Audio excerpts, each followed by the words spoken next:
Okay, तो good morning class. आपको I suppose board नजर आ रहा होगा सब लोगों को क्लियरली।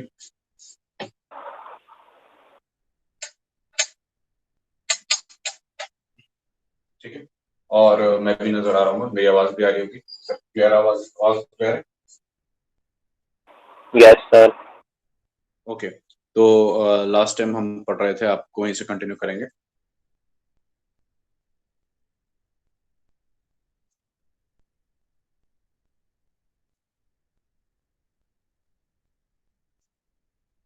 लास्ट टाइम आपको मैं डीएनए के बारे में बता रहा था और मैंने सारी बातें डीएनए के बारे में बता दी कि किसे हम एग्जैक्टली किसको हम न्यूक्लियोटाइड बोलते हैं, किसको हम क्या बोलते हैं, तो सारी बातें आपको क्लियर कर दी थी। ठीक है, तो वहीं से कंटिन्यू कर रहे हैं। टेंशन ध्यान दीजिएगा सब लोग। ओके, तो कंटिन्यू करते हुए जहां पर छोड़ा था, डीएनए की बात चल रही थी। आपको बताया गया था कि जो डीएनए होता है डीऑक्सीराइबोन्यूक्लिक एसिड, और बताया गया था इस केस में दो स्ट्रैंड्स होते हैं। अगर मैं दो स्ट्रैंड्स की बात करूं, दोनों स्ट्रैंड्स आपके लिए बनाऊं, तो लेट्स से दो अलग कलर इस्तेमाल कर लेते हैं। तो मैं एक स्ट्रैंड बना रहा हूँ ये रेड कलर से, ठीक है, और इस वाले स्ट्रैंड में नेक्स्ट है इस तरफ फिफ्थ पोजीशन पे फॉस्फोरस फ्री है, तो दिस 5 प्राइम फॉस्फोरस। ठीक है, और क्योंकि इधर फॉस्फोरस फ्री है तो लाजमी है कि इस तरफ दूसरी तरफ 3 प्राइम OH फ्री होगा। ओके, ना अब हम इसके साथ एक दूसरा स्टैंड बनाते हैं। ठीक है, ठीक डिस्टेंस को मेंटेन करते हुए। ओके, तो इस तरीके से हमने एक स्टैंड बनाया।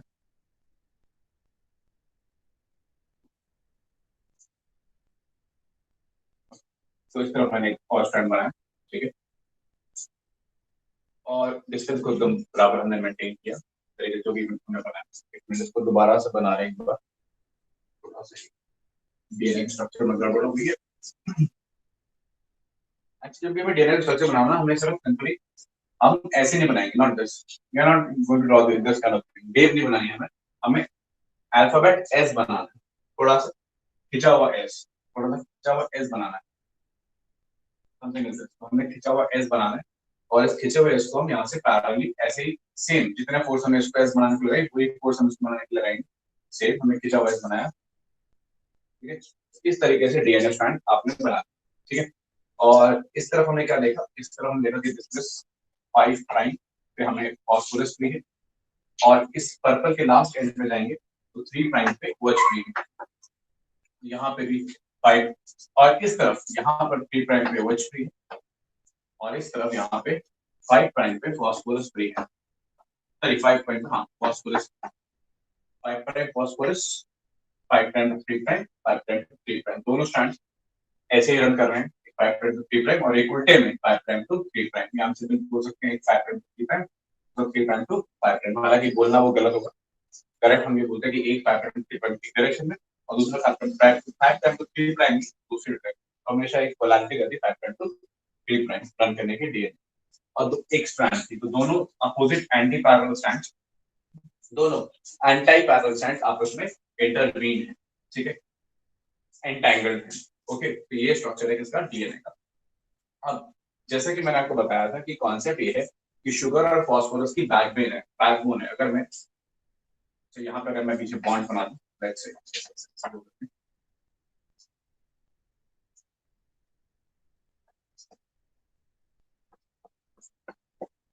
ओके, अब इसमें से छोटे से टुकड़े को अगर हम लेते हैं, यहाँ पे अगर छोटे से टुकड़े को ले तो हम क्या देखते हैं कि एक्चुअल में शुगर और फॉस्फोरस की बैकबोन, शुगर है, फॉस्फोरस है, शुगर है, फॉस्फोरस है, शुगर है, फॉस्फोरस है, शुगर है, फॉस्फोरस है, शुगर है, फॉस्फोरस। तो शुगर और फॉस्फोरस का बैकग्राउंड है, बैकग्राउंड शुगर और फॉस्फोरस का है।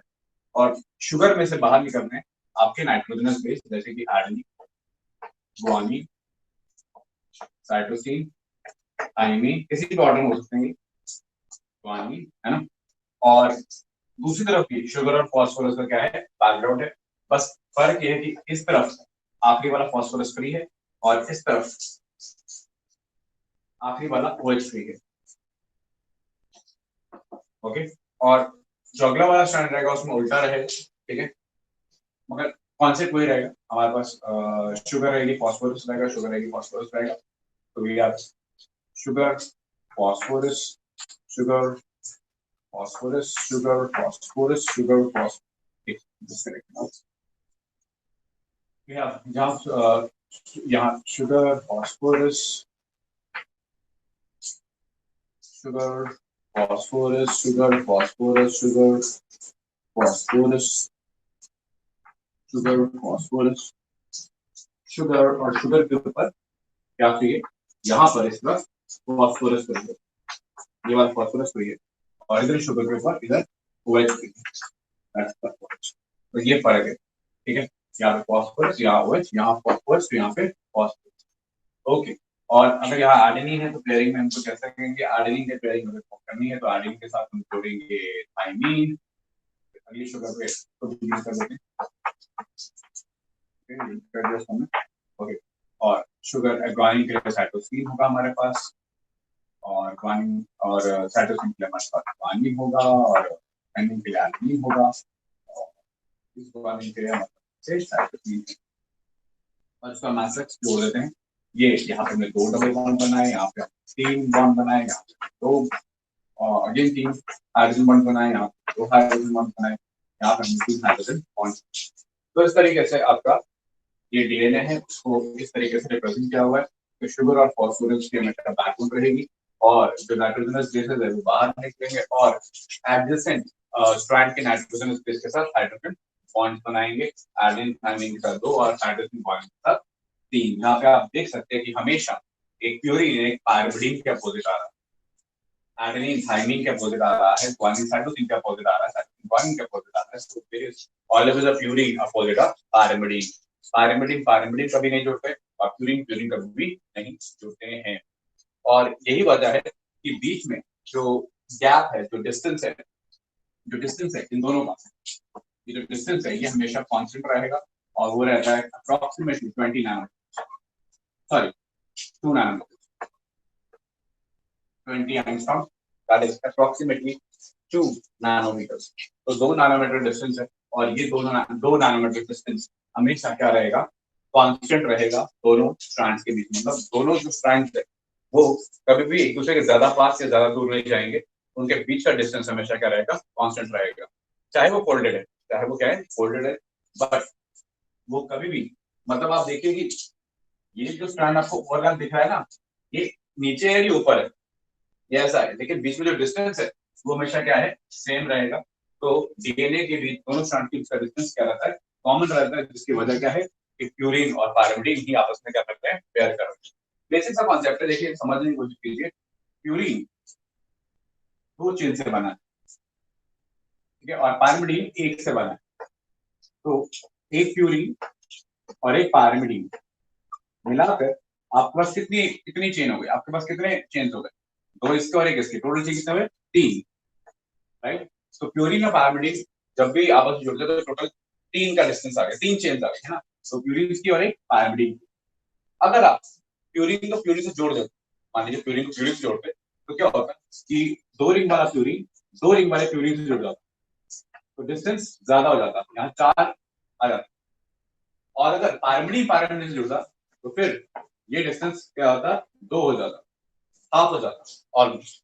तो कहीं पे डिस्टेंस ज्यादा होता, कहीं डिस्टेंस कम होता, कहीं ज्यादा होता, कहीं कम होता। लेकिन हमने क्या ऑब्जर्व किया कि डिस्टेंस कांस्टेंट है, गैप नहीं है, मतलब ऐसे पास दूर नहीं है, दोनों बराबर ही दूर है, और वो डिस्टेंस कॉमन है पूरे स्ट्रैंड के लिए। तो हमें क्या समझ में आ रहा है कि ऐसा नहीं है, क्योंकि अगर ऐसा होता तो ऐसा होता, कभी ज्यादा कभी कम, कभी ज्यादा कभी कम डिस्टेंस होता। तो ऐसा नहीं है, ऐसा नहीं है, कैसा है, ऐसा है। एक प्यूरिन हमेशा पाइरिमिडीन को क्या करता है कि अगेंस्ट है।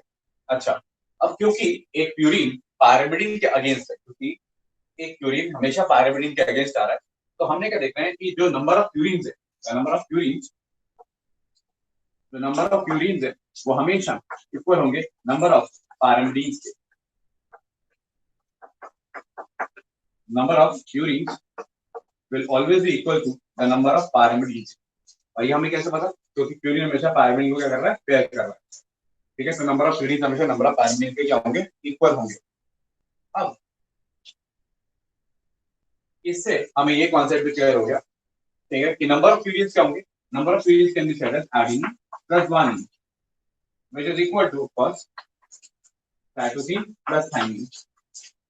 तो एडेनिन प्लस ग्वानिन का जो सम है वो हमेशा इक्वल होगा साइटोसिन प्लस थाइमिन। ठीक है, और स्टूडेंट्स ये जो सिंपल सा फंडा है इसको हम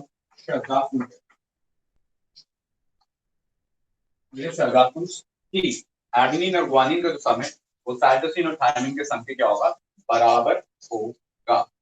और हमें ये भी पता है कि number of adenine is equal to number of thymine, number of adenine is equal to number of thymine। ठीक है, हमको ये भी पता है। क्लियर पॉइंट आ रही है बात समझ में? तो इसके लिए हम ना देखिए मैं आपको बता दूं क्या होता है, समझिएगा बात कि हमको क्या पता है, हमको ये पता है कि number of adenine is equal to number of thymine and number of cytosine is equal to number of guanine, हमें ये पता है। क्लियर पॉइंट आ रही है बात समझ में? ओके, तो अब अगर मैं चाहूं, अब अगर इसी फॉर्मूला से इन दो इंफॉर्मेशन से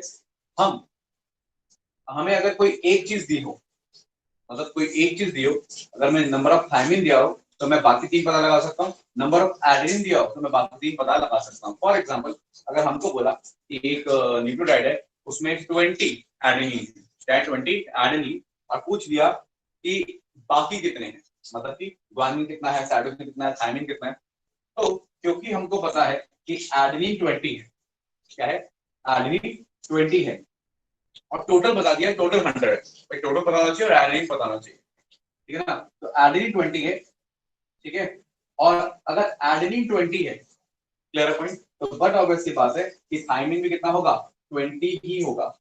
तो एडेनिन 20 हो जाएगा और थाइमिन कितना हो जाएगा, 20 हो जाएगा। तो 20 हो गया एडेनिन, 20 हो गया थाइमिन। ठीक है, अब नाउ पे अटेंशन, इसको हम थोड़ा सा सॉल्व कर लेते हैं, यहाँ पे ये मिटा रहा हूँ। तो कुछ एक क्वेश्चन है मेरे पास, एक क्वेश्चन कर रहे हैं सरकार के ऊपर कि क्या क्वेश्चन है, क्वेश्चन है कि adenine is given to be 20, total is given to be let's say 100, और हमसे पूछा है कि बाकियों का बताओ। तो क्योंकि एडेनिन 20 है, एडेनिन इज 20, तो मुझे इतना पता चल जाता है कि एडेनिन अगर 20 है तो थाइमिन इज इक्वल टू 20, ये मुझे क्लियर हो जाएगा क्योंकि adenine will pair with thymine. Clear point आ रही है बात समझ? ओके, अब एडेनिन और thymine A plus T total मिलके आपका 40 हो गया, 40 इज A और T की कॉम्बिनेशन हो गए। Clear point? अब बचे बचे कितने न्यूक्लियोटाइड थे, 60 न्यूक्लियोटाइड, 60 न्यूक्लियोटाइड तो क्या हो गया, एडेनिन प्लस थाइमिन हो गया 40। अब टोटल के अंदर 100, तो बचे कितने, 60 जो है पेयर्स बचे हैं। ओके, बचे कितने, देयर आर 60 न्यूक्लियोटाइड्स रिमेनिंग, मतलब 40 न्यूक्लियोटाइड पे एडेनिन थाइमिन हो गए, 20 एडेनिन 20 थाइमिन, तो बचे कितने, 60। अब ये 60 होंगे वो G और C की फॉर्म में होंगे, जो 60 होंगे वो G और C की फॉर्म में होंगे। क्यों, क्योंकि एडेनिन 20 और थाइमिन 20 तो क्लियर हो गया, एडेनिन 20 तो थाइमिन 20, तो 40 तो एडेनिन थाइमिन निकल गए, बचा क्या, ग्वानिन और साइटोसिन, और बचे कितने, 60, तो 60 जो बचे उसमें ग्वानिन और साइटोसिन है, और हमको पता है कि ग्वानिन और साइटोसिन बराबर होंगे, they are going to be equal. ठीक है, तो ग्वानिन और साइटोसिन क्या होंगे, they are going to be equal. तो इसको अगर हम डिवाइड कर दें, इक्वल का मतलब 30, इसमें 30 क्या होंगे, ग्वानिन होंगे, और 30 क्या होंगे, साइटोसिन होंगे। तो हमने सारे निकाल लिए, 30 ग्वानिन, 30 साइटोसिन, और 20 एडेनिन और 20 थाइमिन। ठीक है, तो शगाफ को इस्तेमाल करते हुए ये याद रखते हैं कि नंबर ऑफ प्यूरिन और पिरामिड्स बराबर होते हैं। इस लॉजिक से हमें अगर कोई एक भी दिया हो तो हम बाकी सारे निकाल सकते हैं, और ऐसे सिंपल सिंपल क्वेश्चन आपके लिए आ सकते हैं। बस आपको ध्यान रखना है कि आपको न्यूक्लियोटाइड्स दिए हैं और आपको न्यूक्लियोटाइड्स दिए हैं, ठीक है, और आपको बेस पेयर दिए हैं, न्यूक्लियोटाइड्स दिए हैं। अगर वो बेस पेयर देगा तो फिर आपको, अच्छा बेस पेयर किसको कहते हैं वो भी ध्यान रखिएगा, कभी कभार बोल देता है कि number of base pair are 100। देखिए हाँ समझिए, मैं बेस पेयर किसको बोलता हूँ, न्यूक्लियोटाइड किसको बोलता हूँ। ये शुगर, ये फास्फोरस, ये एडेनिन, बेटा ये एक बेस पेयर, सॉरी ये न्यूक्लियोटाइड है, this is a nucleotide, right. अच्छा, जब मैं एक न्यूक्लियोटाइड इसको और एक न्यूक्लियोटाइड इसको दोनों को साथ में ले लेता हूँ कि इतना हिस्सा, तो बेटा ये बेस पेयर हो जाता है। तो एक बेस पेयर में दो न्यूक्लियोटाइड आएंगे, कौन से, एडजेसेंट।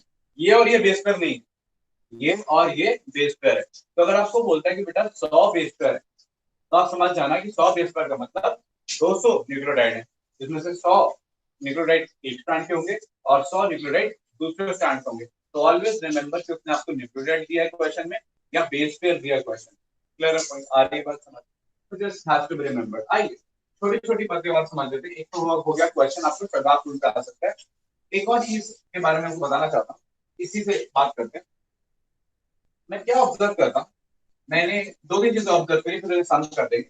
मैं क्या ऑब्जर्व करता हूँ कि जब मैं एक न्यूक्लियोटाइड से दूसरे न्यूक्लियोटाइड की तरफ जाता हूँ, अगर मैं एक न्यूक्लियोटाइड से दूसरे न्यूक्लियोटाइड की तरफ जाता हूँ, तो मैं क्या देखता हूँ, there is a length of 0.34 nanometers, 0.34 nanometers, मतलब there is a rise per base pair, there is a rise per base pair 3.4 nanometers. I move to here to here 3.4 nanometers, I move from here to here 3.4 nanometers, I move from here to here and it's 3.4 nanometers. So moving, I have a rise per base pair of 3.4 nanometers.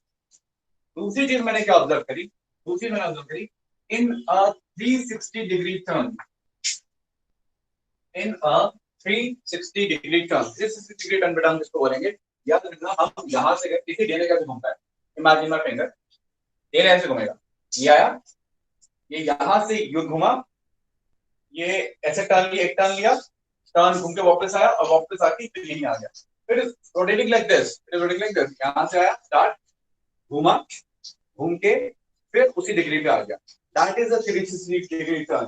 तो यहां से लेकर बेटा यहां तक 360 degree turn, आगे से आया, ये पीछे से घूमा, अरे वापस यहां तक, तो यहां से लेकर यहां तक 360 नहीं है, यहां से तो ये आगे पीछे गया है, यहां से ये यहां से पीछे गया है, पीछे से घूम के फिर ये ऐसे आके आगे आ गया, this is the 360 degree turn, ये यहां से घूमते हुए यहां वापस, तो ये हो गया पूरा 360 डिग्री का टर्न।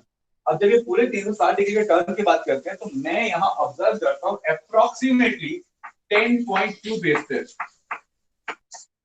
मतलब करीब करीब 10 बेस पेयर आ जाते हैं यहाँ पे, 1 2 3 4 5 6 करीब करीब 10 बेस पेयर आ जाते हैं यहाँ पर। और हम अप्रोक्सीमेटली इसको अगर 10 ले लें, अगर 3.2 को भूल जाए और अप्रोक्सीमेटली 10 बेस पेयर ले लें, तो हाइट हाइट कितनी आ जाएगी, एक में हाइट आ जाएगी 0.34, तो 10 के अंदर ऑलमोस्ट हाइट आ जाएगी 3.4 नैनोमीटर, और इसको हम बोलते हैं the pitch of DNA helix, the pitch of DNA helix. Clear है पॉइंट? अच्छा ध्यान रखिएगा, ये सारी बातें जो हो रही हैं वो एक तरीके के डीएनए के लिए हो रही है, बी फॉर्म ऑफ डीएनए। कौन सा DNA? B form of DNA. There are different forms of DNA, there is a B DNA, there is a Z DNA, there is a A DNA, C DNA. There are different kinds of DNA. But nature में जो most abundant form of DNA है, जो आपका DNA है most abundant, वो है B form of DNA. तो हम ये सारी बातें B form of DNA के लिए कर रहे हैं। तो क्या क्या बातें याद रखनी है आपने कि B form of DNA के अंदर, B form of DNA के अंदर दोनों जो स्ट्रैंड्स हैं उनका गैप 2 नैनोमीटर का होता है, दोनों हेलिक्स ऐसे घूमे हुए like this in a right hand fashion, in a right hand fashion। तो ये भी याद रखना है आपको कि G form of DNA is a right hand helix, right hand double helix। तो याद रखना है right hand double helix, right hand double helix होता है और 2 नैनोमीटर का गैप होता है, पर बेस पर राइज 0.34 नैनोमीटर होती है, और ऐसे 10 बेस पेयर मिलते हैं आपको ऊपर से नीचे 360 डिग्री टर्न में। तो पिच ऑफ द डीएनए कितना लेंथ हो जाता है एक टर्न के अंदर, 360 डिग्री टर्न के अंदर कितना लेंथ जाता है, 3.4 नैनोमीटर। अब इस कॉन्सेप्ट के ऊपर आपके पास सिंपल सिंपल क्वेश्चन आ सकते हैं, जैसे कि एक क्वेश्चन मैं आपको दे रहा हूं, आप उसे कैलकुलेट कीजिएगा, आपके लिए क्वेश्चन है, ठीक है। आपके लिए एक सिंपल सा क्वेश्चन मैं ब्लैक बोर्ड पे देगा कि there is a DNA and that DNA उसके पास उसकी जो लेंथ है, ठीक है ना, उसकी लेंथ है लेट्स से 340 3400 नैनोमीटर। उसकी लेंथ मैंने आपको क्या दे दी है, three sorry sorry let's say 340, उसकी लेंथ मैंने आपको दी है 340 नैनोमीटर। ये मैंने आपको उसकी लेंथ दी है, इसकी लेंथ है, ठीक है, क्लियर? ओके, अब आपके लिए क्वेश्चन क्या है, मैं आपके लिए कॉम्प्लिकेटेड क्वेश्चन बना रहा हूं इसलिए बता रहा हूं ताकि आपको क्लियर हो जाए, ठीक है। तो डीएनए की 340 नैनोमीटर लेंथ चाहिए आपको। क्या क्या पता करना है इसके अंदर, आपको बताना है मुझे if there are 20%, if there are no not 20%, let's say if there are 15%, if there are 15% adenine, if there are 15% adenine, 15% adenine है, आपको क्या क्या निकालना है, आपको निकालना है नंबर वन, पहली चीज आपको निकालनी है, आपको ऑर्डर निकालना है। सबसे पहले मैं आपको क्वेश्चन दे रहा हूँ, आपको क्या क्या निकालना है, क्वेश्चन में है आपको निकालना है सबसे पहले D number of base pair, कितने बेस पेयर इस डीएनए के अंदर होंगे, ठीक है। दूसरी चीज निकालनी है आपको number of 360 degree turns, number of 360 degree turns वो आपको निकालना है। तीसरा आपको निकालना है नंबर ऑफ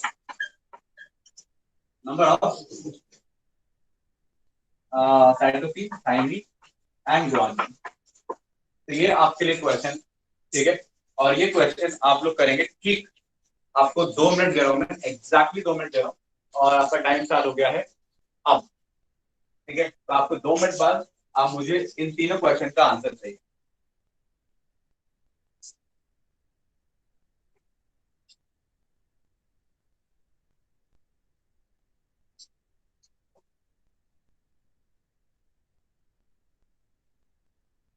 क्वेश्चन समझ में आ गया सब लोगों को, यस और no?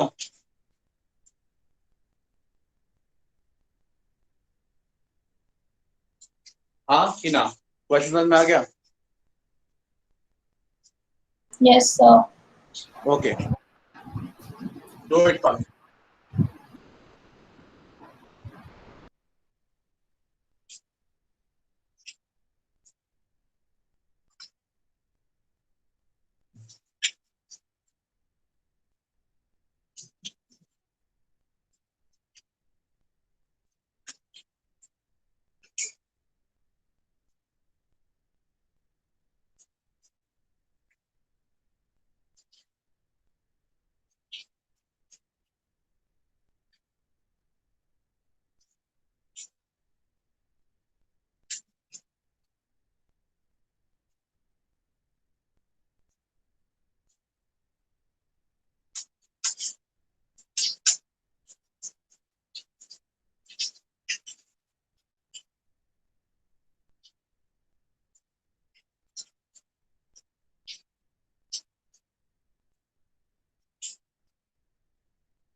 Okay, time up.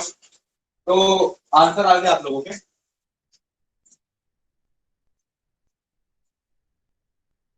Guys got the answer? क्या आंसर आया आप लोगों का? Sir Sir, number base of pair तो इसमें pairs 100 है, तुम डर है? Base pair 100। नहीं, स्क्रीन क्लियर है ना? क्या सर? मुझे आंसर ना आप मैसेज में लिख दो 1 2 3 यस करके। सर, ओके सर, हाँ, ओके। 1 2 3 करके आंसर लिख दो।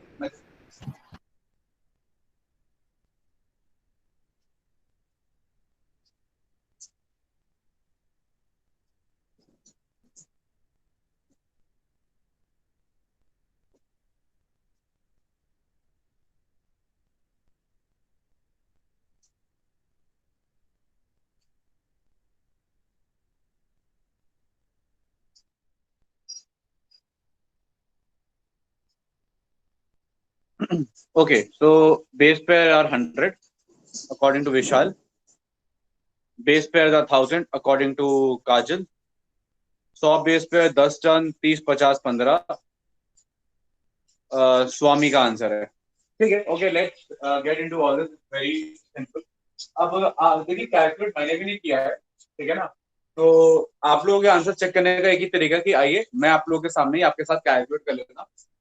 तो सबसे पहले मेरे को क्या दिया हुआ है, सब लोग अब ध्यान देंगे, जिनका नहीं सॉल्व हुआ बहुत आसान है। आपको 340 नैनोमीटर 340 नैनोमीटर जो है वो लेंथ दे रखी है, that's the length of the DNA. आपको पता है कि एक बेस पेयर के लिए 3.4 नैनोमीटर लेंथ बढ़ती है, तो आपको टोटल लेंथ कैलकुलेट करनी है। सर 0.4 में 3.4 340 नैनोमीटर लेंथ दी हुई है, क्या हुई है 340 नैनोमीटर लेंथ दी हुई है, और आपको पता है कि पर बेस पेयर 3.4 नैनोमीटर राइज होती है, मतलब हर एक nucleotide is added to 3.4 nanometre. तो कितने न्यूक्लियोटाइड्स होंगे या कितने बेस पेयर्स होंगे, सॉरी कितने बेस पेयर्स होंगे कि जो लेंथ है ये 340 बन जाएगा। ओके, तो इसके लिए मैं इसको डिवाइड कर दूंगा 3.4 नैनोमीटर, एक के लिए 3.4 है तो 340 से पहुंचने के कितने चाहिए होंगे, तो सिंपल सा मैथमेटिक्स लगाएंगे। तो यहाँ पे it is simply comes to be, ये पॉइंट ऊपर चला जाएगा, 34 कैंसिल हो जाएगा, तो मैथमेटिक्स के हिसाब से ये आ जाएगा आपके लिए 3400, एक जीरो आगे लगा देना, ठीक है। तो 3400 आपका ये नंबर ऑफ बेस पेयर्स आ जाएंगे। तो that was easy, I suppose इसको सिर्फ 3.4 से डिवाइड करना था, 3.4 से डिवाइड करेंगे इसको, it will come approximately to be I am so sorry, my bad, sorry, इसको अगर हम करेंगे तो इट्स अप्रॉक्सीमेटली 3400 बाय 34, राइट, और यहां से करेंगे 100 आ जाएगा, इट्स 100 बेस पेयर, सर आ जाएगा 100 बेस पेयर। कुछ कह रहे हैं आप काजल? हाँ जी सर 0.34 रखेंगे ना, बिकॉज 1 का बेस पेयर जब okay okay, I am so sorry, oh I am so sorry, I am so sorry, I am so sorry, मैंने वैल्यू करेक्ट करी, 0.34 nanometre, I am so sorry, 0.34 nanometre जो है वो पर बेस पेयर राइज है, तो इसको डिवाइड करेंगे, इसको कर सकते हैं like it can be written as, फिर कम था, it can be written as 34020 upon 34, 34 के पॉइंट 20 ऊपर लेके और ऐसे कट करेंगे तो ये आ जाएगा आपको 1000, तो देयर आर 1000 बेस पेयर, तो ये आ गया बेस पेयर, ठीक है, आ रही बात समझ में। और हमें पता है कि 10 बेस पेयर का एक टन होता है, तो 1000 बेस पेयर है और 10 बेस पेयर का एक टन, तो that comes to be 100 ton, ठीक है ना, तो that is very simple. Okay, 1000 base pair तो 100 क्या होगा, टर्न्स होगा, क्योंकि 10 बेस पेयर का एक टर्न, तो मुझे बेस पेयर भी क्लियर हो गया और नंबर ऑफ टर्न्स भी क्या हो गए, क्लियर हो गए। तो ये दोनों चीजें मुझे क्लियर हो गई हैं, एक तो 1000 बेस पेयर और 100 टर्न्स। अब आता है 15% एडेनिन। अब 1000 बेस पेयर का मतलब हो गया 1000 base pair is equal to 2000 nucleotides, 2000 nucleotides. Okay, ये बात याद रखेंगे, ठीक है, इस बात को याद रख सकते हैं। अब हमारे पास दो ऑप्शन है, या तो मैं 2000 न्यूक्लियोटाइड का 15% निकाल लूं और फिर सबके नंबर कैलकुलेट कर लूं, या मैं परसेंटेज में आंसर निकाल लूं और बाद में उसको कन्वर्ट कर दूं, ये मैं दोनों ही काम कर सकता हूं। तो मैं क्या कर रहा हूं, मैं सिंपलर वे पे जा रहा हूं, दैट इज मैं 15% के वे में कैलकुलेट कर रहा हूं। तो यहां से मुझे पता है कि 15% एडेनिन है, अगर मैं देखो 15% एडेनिन है तो थाइमिन भी कितने होंगे, 15% ही होंगे, 15% thymine 15% adenine makes up the 30%, remaining is the 70%. So among 70%, 70% is cytosine, 70% is guanine, and 50% is adenine. So I have 15% of the thymine, 15% thymine आ जाएगा, और 35% would be cytosine and 35% ही हो जाएगा मेरा guanine. I suppose this is clear. तो शर्दाफ rule से ये 15-35% आ गया, and we can always calculate like 15%, 15 by 100 of 2000, 35 by 100 of 2000, and 35 by 100 of 2000.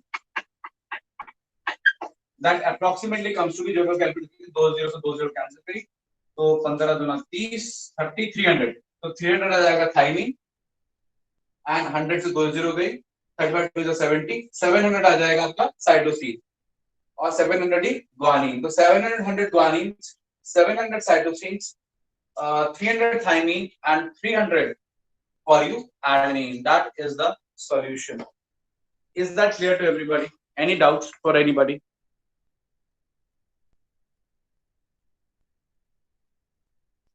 Okay, somebody is asking how did it become 2000? I again told you 1000 base pairs. Base pairs are like A paired with T. This is a base pair. So one base pair is equal to two nucleotides. Remember this. One base pair is equal to two nucleotides. Okay. And Shagaf rule is not for the base pair; it is for the nucleotides. So one base pair is equal to two nucleotides. So 1000 base pair is equal to 2000 nucleotides. देखिए ये जो length की बात है ये rise पर base pair है, पर न्यूक्लियोटाइड नहीं है। भाई न्यूक्लियोटाइड थोड़ा राइज करेगा, बेस पेयर राइज करेगा ना। ये तो बेस पेयर में होता है डीएनए, तो दैट टू स्ट्रैंड्स, तो दिस इज राइज पर base pair. Which of the DNA is about the base pair? But when it comes to Shagaf rule, it is about the nucleotide. Remember this always. Got it? Any doubt? No, sir. Okay, I suppose this is clear. और आपको कोई और दूसरा कोई और question आता है तो आपको आपसे हो जाएगा। आपके डीपीपी में भी क्वेश्चन थे, आई सपोज आपसे वो भी हो जाएंगे अब डीएनए वाले जितने भी हैं, ठीक है। ओके, तो इसको मिटा देते हैं और आगे बढ़ते हैं। इतना ही हमारे पास डीएनए के बारे में, ठीक है।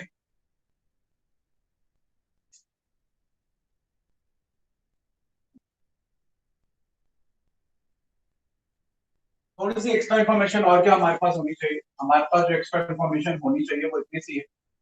बाकी इसके बाद other form of DNA include A DNA, B DNA, C DNA, D DNA, ठीक है। Okay, it has 8, 9, 10, 11 base pair, base pair, base pair, base pair पर 360 डिग्री टर्न। ये डिफरेंस है ए बी और A B C D form of DNA में। ये जो A DNA उसमें 11 बेस पेयर पर टर्न है, बी डीएनए में 10 है, सी में 9 है और डी में क्या है 8 बेस पेयर पर 360 डिग्री टर्न है। क्लियर है पॉइंट? ये इनके पर डिग्री टर्न के क्या है नंबर ऑफ बेस पेयर्स है, नंबर ऑफ बेस पेयर पर 360 डिग्री टर्न, ये इनमें डिफरेंस है। और इन सब में कॉमन क्या है? They all are right hand helix. ये सब राइट हैंड हेलिक्स है। इनमें जो अलग है वो है जेड फॉर्म ऑफ डीएनए। तो जेड फॉर्म ऑफ डीएनए उसमें 12 बेस पेयर है पर 360 डिग्री टर्न। लेकिन ये बाकी से अलग कैसे? How it is different? It is the left form of DNA, it is left hand side.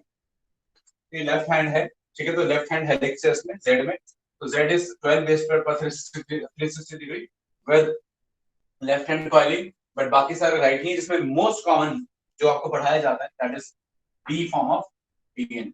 और यहाँ पे 10 एग्जैक्टली 10 नहीं है, इट इज एक्चुअली 10.2, ठीक है। लेकिन जिसको हम अप्रोक्सीमेटली 10 ले लेते हैं, it is same like acceleration due to gravity 9.8 होती है, लेकिन हम उसको अप्रोक्सीमेटली 10 ले लेते हैं कैलकुलेशंस के लिए। तो वैसे कैलकुलेशन के इसको हम 10 ले लेते हैं टू राउंड ऑफ।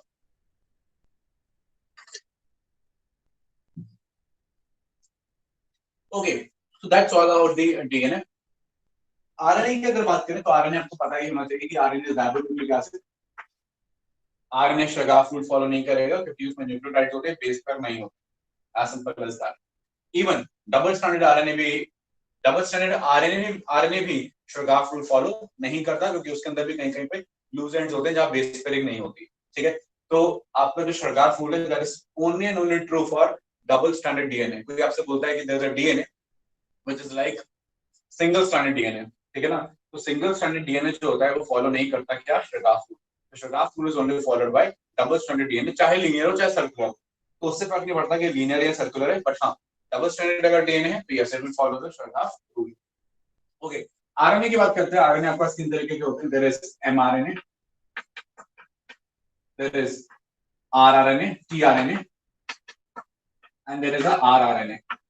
अब ये सब चीजें आप जानते हैं, ये मेन आरएनए। इसके अलावा हेटेरोन्यूक्लियर आरएनए है ना, mitochondria, silencing RNA, siRNA, other kind of RNA also there, but the main RNA है वो तीन ही तरीके के, एमआरएनए, टीआरएनए और आरआरएनए, और इसके बारे में आप लोग जानते हैं। मैं चाहूंगा कोई एक स्टूडेंट मुझे इन तीनों के बारे में डिफरेंस बता दे और फिर मैं आगे बात करूंगा। Anyone just tell me the difference between mRNA, tRNA और आरएनए, फटाफट, ये आपको पता होना चाहिए।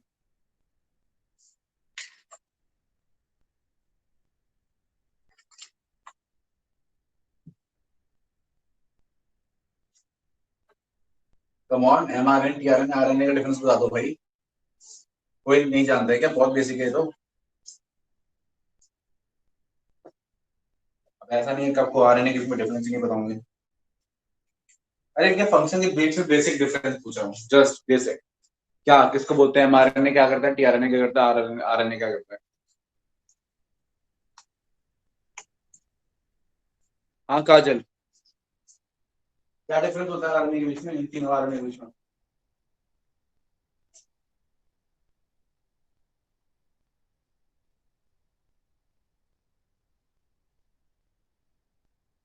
काजल, am I audible?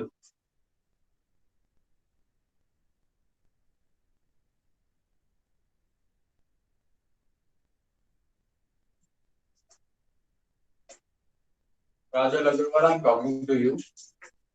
आपको मेरी आवाज आ रही है? आ ही रही होगी।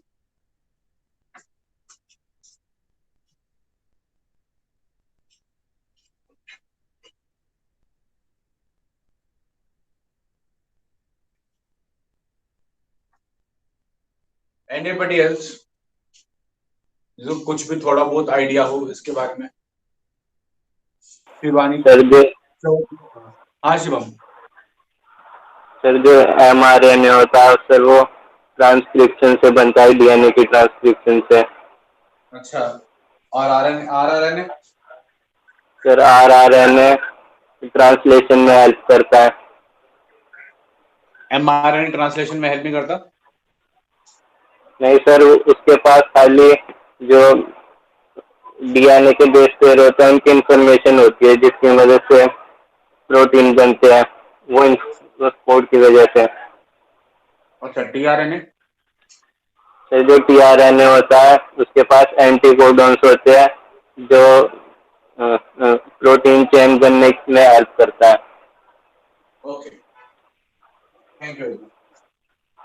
देखिए, बहुत ही सिंपल सा कॉन्सेप्ट है, ये आपको पता होना चाहिए। आई डोंट नो आप लोग इतने खामोश क्यों बैठे हैं, कि ये बहुत बेसिक कॉन्सेप्ट है, क्योंकि 12th क्लास का ये बहुत ही बेसिक कॉन्सेप्ट है, इसके बिना तो बायोलॉजी चलती ही नहीं है।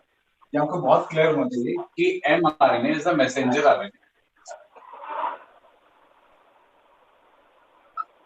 और tRNA is the transfer RNA and rRNA is the ribosomal RNA.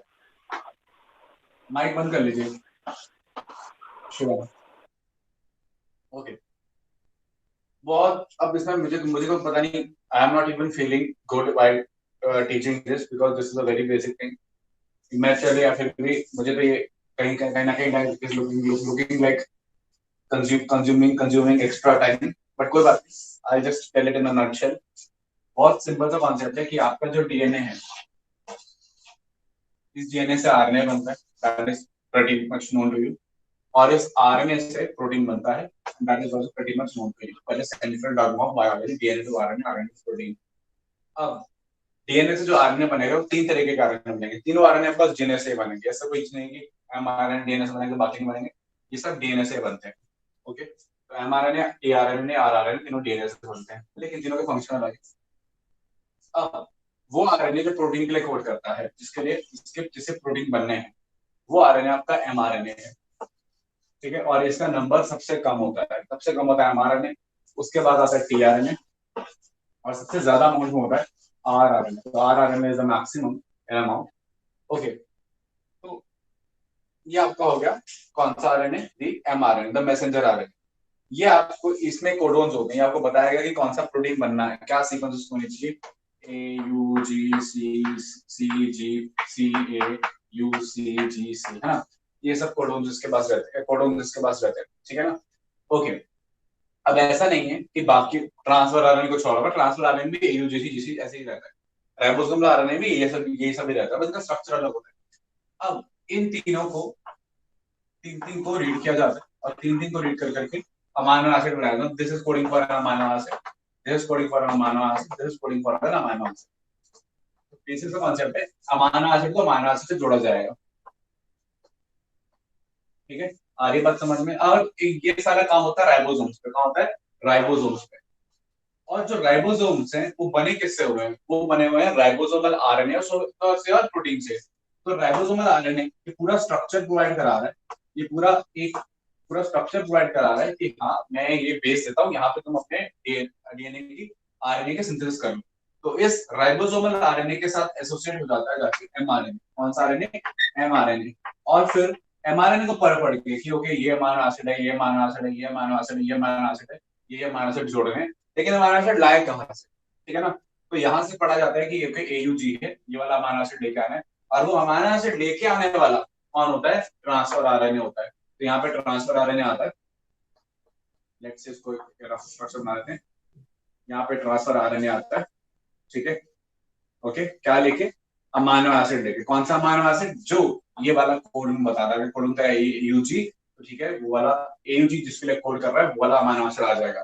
फिर आ रहा है सीसीजी, तो फिर वो वाला अमाइनो एसिड आ जाएगा। तो ऐसे अमाइनो एसिड आते जाते हैं, ठीक है ना। तो टीआरएनए आएगा, एक अमाइनो एसिड यहाँ पे छोड़ा, और फिर जब दूसरा आया वो निकल गया, दूसरा यहाँ जुड़ गया, फिर तीसरा वाला आया, फिर दूसरे वाला निकल गया, तीसरा वाला फिर जुड़ गया। तो ऐसे करते करते तक आपका क्या बन जाता है? प्रोटीन बन जाता है। इसको बोलते हैं ट्रांसलेशन।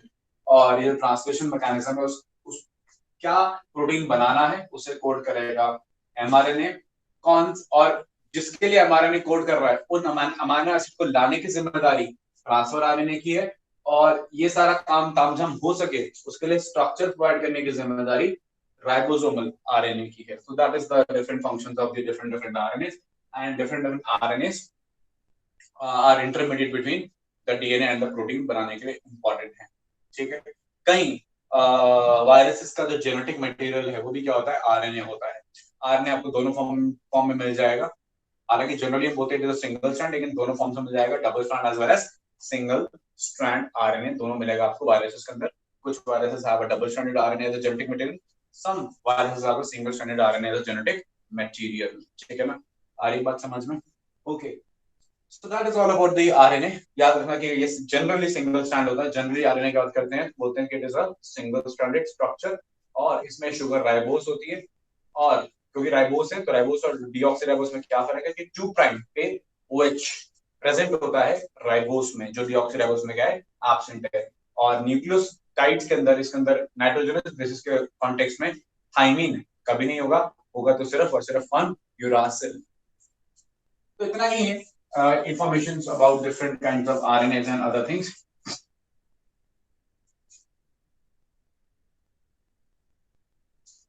बाकी चीजें आप पढ़ेंगे क्लास 12 के कॉन्सेप्ट में, आपको बॉटनी में मॉलिक्यूलर जेनेटिक्स के अंदर बताया जाएगा, ठीक है।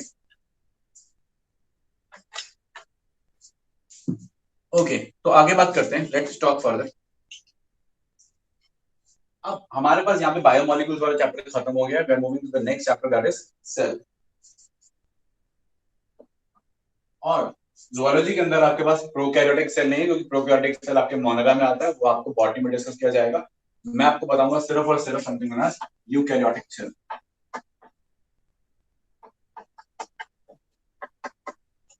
ओके, तो एक सेल की बात करते हैं। Cell is the basic structural functional unit of life, पता है आपको सारी बातें, ठीक है ना।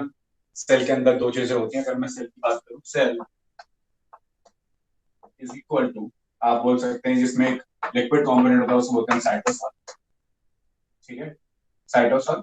या आप सिंपली बोल सकते हैं something known as cytoplasm, which includes cytosol जो कि पानी वाला मटेरियल सारा का सारा, plus the structures making up cell organelle, ये हो जाता है, ठीक है ना। नॉर्मली यूकैरियोटिक सेल बोलते हैं, तो क्या एक यूकैरियोटिक सेल की बात कर रहा हूँ, साइटोप्लाज्म, प्लस आ जाएगा आपका द न्यूक्लियस। तो न्यूक्लियस प्लस साइटोप्लाज्म मिलाकर आपका पूरा पूरा सेल बन जाता है, ठीक है। Clear point. Enclosed, of course enclosed in a membrane, enclosed in a membrane known as the plasma membrane, enclosed in a membrane known as plasma membrane। तो कुल मिला के आपको क्या होता है, ये सेल हो जाता है, that is a cell for you, ठीक है ना। ओके, तो आइए बात करते हैं सेल की। तो हमें सेल में क्या क्या पढ़ना है, हम सेल में क्या पढ़ेंगे, हम सेल में different kind of cell organelles पढ़ेंगे, ठीक है ना। सेल ऑर्गेनेल्स में क्या क्या पढ़ना है, सबसे पहले we will be talking about the endomembrane system, okay। After endomembrane system, we will talk about the mitochondria, we'll talk about the plastids, that is chloroplast. We'll also talk about the cytoskeleton. And after talking about all the cytoskeleton and all of the things, so finally we will talk about the nucleus. Okay, so without wasting any of the time, I am just moving to something known as cell envelope, ठीक है ना। सबसे पहले cell envelope की बात करते हैं, तो मैं आपको ये सारा मिटा देता हूँ, बेसिक थिंग। अच्छा, सेल एनवेलप, इन सब चीजों के बारे में बात करने से पहले मैं आपको 2-3 चीजें बताना चाहूंगा, उसको आप माइंड में रखिएगा। सम साइंटिस्ट, कुछ साइंटिस्ट का नाम है, that is Sheldon and Schwann.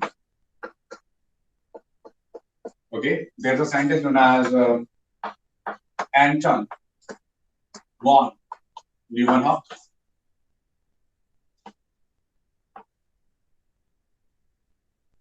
Anton von Leeuwenhoek, okay, and there's a scientist known as Rudolf Virchow. Rudolf Virchow. Okay, ये तीनों साइंटिस्ट अपने अपने कंट्रीब्यूशन के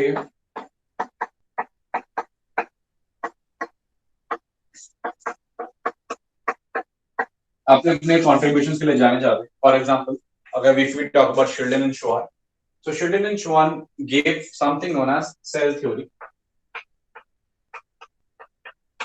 इन्होंने प्रपोज की थी सेल थ्योरी, और सेल थ्योरी कुछ नहीं कहती, सेल थ्योरी कहती है कि every living organism is made up of only and only cell.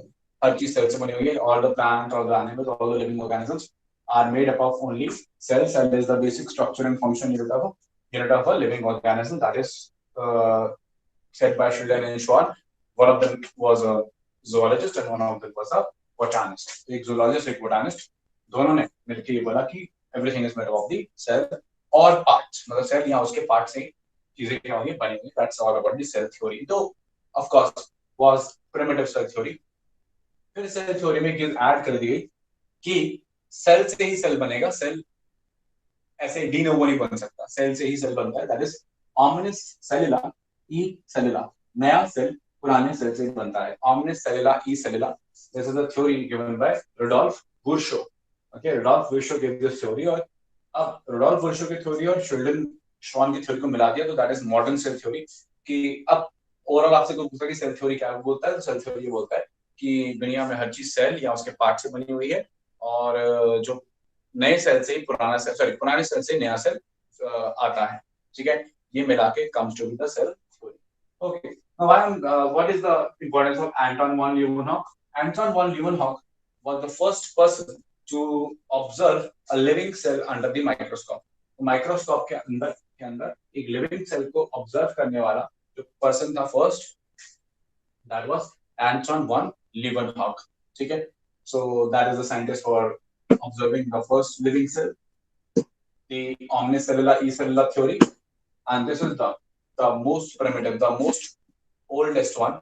Cell theory was given by Sheldon and Schwann. Of course, उसके बाद बहुत सारी modifications आई, हम उसकी बात नहीं कर रहे। The most primitive cell theory was given by Sheldon and Schwann. तो ये बातें आपके लिए बेसिकली एक जस्ट एन इन्फॉर्मेशन जरूरी है। एनसीईआरटी पढ़ेंगे और कोई भी रिफ्रेशर बुक पढ़ेंगे तो आपको ये सारी चीजें मिल जाएंगी वहां।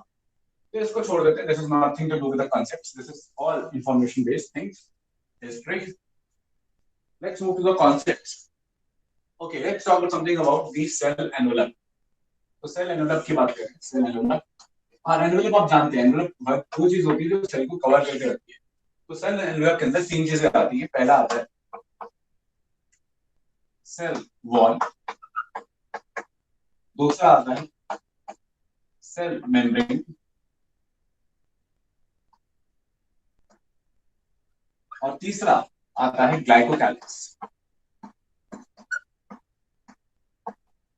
अभी जो ग्लाइकोकैलिक्स टर्म है, ठीक है, जो ग्लाइकोकैलिक्स टर्म है, ये आप दो जगह देखोगे, दो जगह ऑब्जर्व करोगे कि आपको दो जगह मिलेगा। एक तो प्रोकैरियोटिक सेल में, जिसके बारे में आपको बॉटनी वाले सर बताएंगे कि हाँ, glycocalyx can be slimy, can be like rough capsule, like different kind of things. Okay, तो प्रोकैरियोटिक कॉन्टेक्स्ट में, और एक ग्लाइकोकैलिक्स आप एनिमल के कॉन्टेक्स्ट में पढ़ते हो, जो मैं आपको बता दूंगा कि क्या होता है, ठीक है ना, कि एनिमल्स के कॉन्टेक्स्ट में ग्लाइकोकैलिक्स किसको बोलते हैं। तो अभी हमारा फोकस ग्लाइकोकैलिक्स के ऊपर नहीं है, हमारे अभी हमारा फोकस सेल वॉल के ऊपर है और सेल मेम्ब्रेन के ऊपर है, क्योंकि हम बात कर रहे हैं एक यूकैरियोटिक सेल की। आ रही बात समझ में? तो सबसे पहले 5 सेल पढ़ते हैं towards the cell wall. Okay, तो आइए सेल वॉल की बात करते हैं। ओके, तो आइए सबसे पहले वी विल डिफरेंशिएट बिटवीन कि सेल वॉल क्या है और सेल मेम्ब्रेन क्या है। सबसे पहले इसके बीच में हम डिफरेंस बात करेंगे, बेसिक कॉन्सेप्ट समझेंगे कि सेल वॉल और सेल मेम्ब्रेन के बीच में क्या डिफरेंस है। कोई मुझे बताना चाहेगा कि सेल वॉल और सेल मेम्ब्रेन कैसे डिस्टिंग्विश है? अब बड़ा ही बेसिक क्वेश्चन है। How do you differentiate between a cell wall and a cell membrane?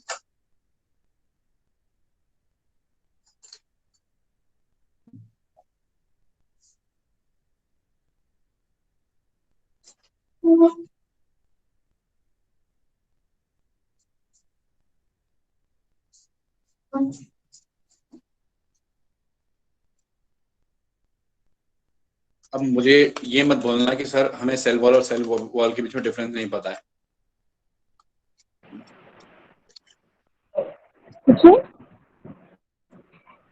Cell wall and cell membrane के बीच में डिफरेंस। हाँ जी काजल, सॉरी कौन? पलक, हाँ पलक। Cell wall is made up of cellulose and cell membrane is made up of lipid proteins. Okay, Palak said that cell wall is made up of, क्या बोला तुमने? Cellulose. Cellulose in plants, pectin in fungi, and it is not present in animal cells. Fungi में क्या है? Chitin.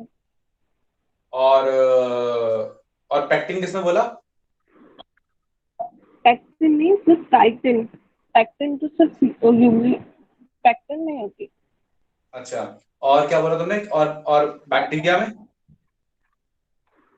Bacteria मैंने बोला sir, मैंने कहा कि सेलुलोज में प्लांट्स में होती है और एनिमल्स में प्रेजेंट नहीं होती है, और फंगाई में काइटिन की होती है, और सेल हाँ, तो मेम्ब्रेन मैंने लिपिड पूछा की कि होती है जो बैक्टीरिया सब में होती कि नहीं होती है? So cell बैक्टीरिया में एक जना वन बाय वन। हाँ, बैक्टीरिया में क्या?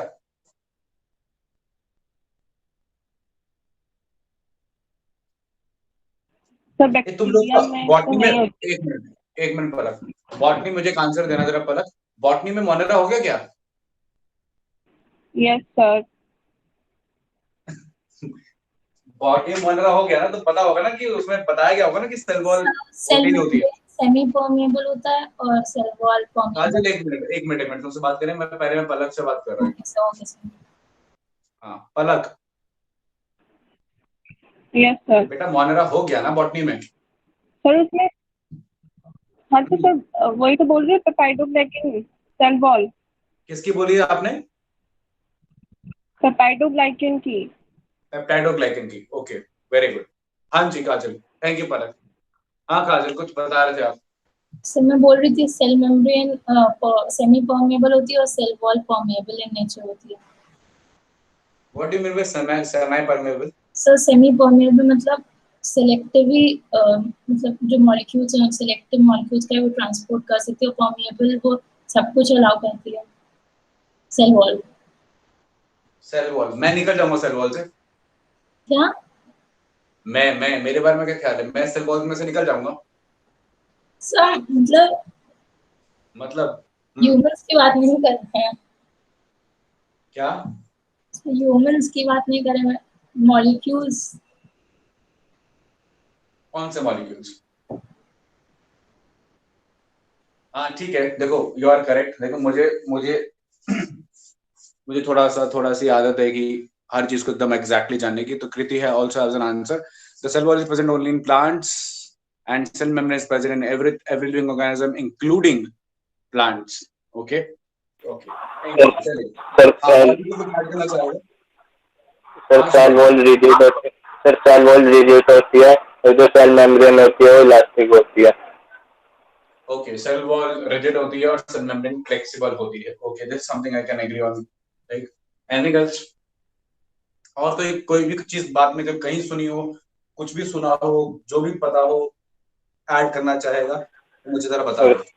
सर सेल वॉल शायद डेड होती है और जो सेल मेम्ब्रेन होती है लिविंग होती है। क्या बोला आपने दोबारा से?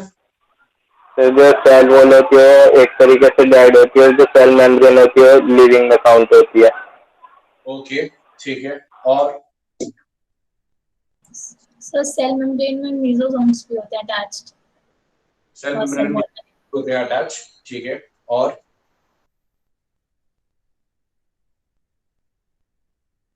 Anything else?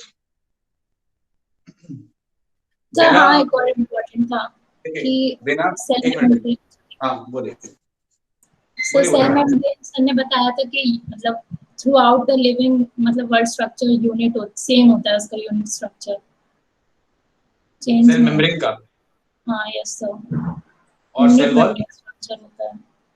सेल और वॉल सेल का, वॉल सेल वॉल के बारे में आपसे कुछ बताया नहीं था? उल्टा तो नहीं बताया? उल्टा बताया हो? नहीं सर सर यही बताया था।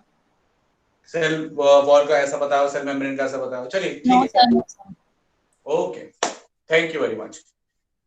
तो that was too much information about cell wall and cell membrane. आप सब लोग अपनी अपनी जगह पर ठीक हैं। तो ये तो आप सबने हाथी का डिस्क्रिप्शन बता दिया कि एक ने बताया सूंड है, एक ने बताया पूंछ है, एक ने बताया टांगे हैं। तो अब पूरे के पूरे हाथी को एक साथ देख लेते हैं, ठीक है। तो देखिए what ever everybody told was correct. और जो मैं क्वेश्चन पूछा था आपसे कि क्या मैं निकल जाऊंगा सेल वॉल से, उसको भी डिस्कस करते हैं, हर चीज को डिस्कस करते हैं। देखिए आपको बहुत सिंपल से फंडामेंटल बताता हूँ, ध्यान से सुनिएगा कि फॉर एग्जांपल लेट्स अज्यूम कि ये माइटोकॉन्ड्रिया है, लेट्स से ये माइटोकॉन्ड्रिया है ना, या छोड़ो लेट्स से ये बहुत सारा जो है ये साइटोप्लाज्म है, ये बीच में न्यूक्लियस वगैरह है, ठीक है ना, और ये साइटोप्लाज्म है और यहाँ माइटोकॉन्ड्रिया है, क्लोरोप्लास्ट है, फलाना ठिकाना बहुत सारी चीजें है ना, सेल ऑर्गेनल्स वगैरह है, ये आपका ये है, ये ईआर है, गोल्जी है ना, sir all the kind of things. अब कॉन्सेप्ट ये आता है कि एक ये है और अब मैं एक सेल की लिमिटेशन कैसे करूँ, सेल कहाँ तक है, मतलब सेल को लिमिट करना पड़ेगा ना, मैं सेल तो ब्रह्मांड बन जाएगा एवरीवेयर, है ना। तो you have to limit cell somewhere कि नहीं ये सेल यहीं तक है, यही इसकी बाउंड्री है। तो जब भी मेरे को सेल की कोई बाउंड्री बनानी है कि ओके सेल यहाँ तक है, एक सेल यहाँ तक है, इसके बाद या तो एक्स्ट्रा सेलुलर स्पेस आएगी या कोई दूसरा सेल आएगा। तो एक सेल की जब बाउंड्री मुझे बनानी है तो मैं इसके आगे एक बाउंड्री बना देता हूँ, कैसे मर्जी बाउंड्री बना सकता हूँ। और जब मैं इसकी बाउंड्री बना देता हूँ तो that is the boundary of a cell, और boundary of a cell is the known as the cell की मेम्ब्रेन। तो इसको हम सेल मेम्ब्रेन या सिंपली प्लाज्मा मेम्ब्रेन बोल देते हैं, which is the boundary of the cell. अब ये जो बाउंड्री ऑफ द सेल है this is actually made up of phospholipids, ये लिपिड की लेयर होती है, ठीक है। एंड किसी ने सही बोला कि इट इज सेलेक्टिवली परमेबल, बोला सेमी परमेबल था, एक्सप्लेन सिलेक्टिव किया था। तो जब आप एक्सप्लेन सिलेक्टिव कर रहे हो तो बोलोगे उसको क्या, सेलेक्टिवली परमेबल मेम्ब्रेन। तो always call plasma membrane as selectively permeable membrane. मैं सेलेक्टिवली क्यों बोल रहा हूँ, अब बड़ी इंटरेस्टिंग बात सुनेगा कि इसे सिलेक्टिव क्यों बोला जाता है। सिलेक्टिव क्या, मैं तो उसको बहुत जिद्दी बोलता हूँ। जिद्दी इसलिए बोलता हूँ क्योंकि सिलेक्टिव का मतलब है कि मेरी मर्जी है, मेरी अगर मर्जी है तो ये चीज जो बाहर खड़ी है अंदर आएगी, वरना ये अंदर नहीं आएगी, ठीक है ना। मर्जी का मतलब ये है कि फॉर एग्जाम्पल बाहर ये चीज है, ये अंदर जाएगी या नहीं जाएगी, ये कंप्लीटली डिपेंडेंट है प्लाज्मा मेम्ब्रेन के ऊपर। अगर पहले तो हो सकता है क्योंकि प्लाज्मा मेम्ब्रेन है लिपिड सॉल्युबल, लिपिड की मेम्ब्रेन, तो जो भी चीज लिपिड सॉल्युबल होगी, जो भी चीज क्या होगी लिपिड सॉल्युबल होगी, वो एक्चुअली प्लाज्मा मेम्ब्रेन के अंदर फ्रीली परमेबल है। Anything which is lipid soluble या जो चीज लिपिड है, जो ऑयल है, पहले तो चीज वो प्लाज्मा मेम्ब्रेन में फ्रीली परमेबल है, वो आराम से प्लाज्मा मेम्ब्रेन क्रॉस करके अंदर आ सकता है। तो जो सेलेक्टिव परमेबल कॉन्सेप्ट है वो उसके लिए है जो कि चीजें लिपोफिलिक नहीं है, जो लिपिड लविंग नहीं है, उन चीजों के लिए कॉन्सेप्ट आ जाता है सेलेक्टिव परमेबल का। ठीक है ना। खैर सिलेक्टिव बबल का यहाँ भी कॉन्सेप्ट आ गया कि वो चूज कर रही है कि जो लिपोफिलिक है वो तो आसानी से आ जाए और बाकी चीजें मेरी को मैं कंट्रोल करूंगी। अब यहाँ पे एक चीज है जो कि क्या है, वॉट लिपिड लविंग नहीं है, लिपिड सॉल्युबल नहीं है। तो अब ये चीज अंदर आएगी, ठीक है। कैसे आएगी? ये आएगी through some transport channels, through some proteins, ये उनके थ्रू ये क्या जाएगी, अंदर आ जाएगी। इसको बोलते हैं फैसिलिटेटेड डिफ्यूजन, ठीक है। उसको उस पर बाद में चलेंगे, ठीक है ना। अब तीसरा कॉन्सेप्ट ये आता है कि ये नेचर का लॉ है, ये नेचर का लॉ है, ये मेरा लॉ, ये नेचर का लॉ है कि चीजें always move from higher concentration to lower concentration. कि मान लेते हैं कि बाहर पोटासियम या लेट्स से बाहर जो है सोडियम बहुत ज्यादा है, बाहर सोडियम बहुत ज्यादा है, there is high concentration of sodium inside, और अंदर सोडियम बहुत कम है, अंदर सोडियम क्या है, बहुत ही कम है, ठीक है।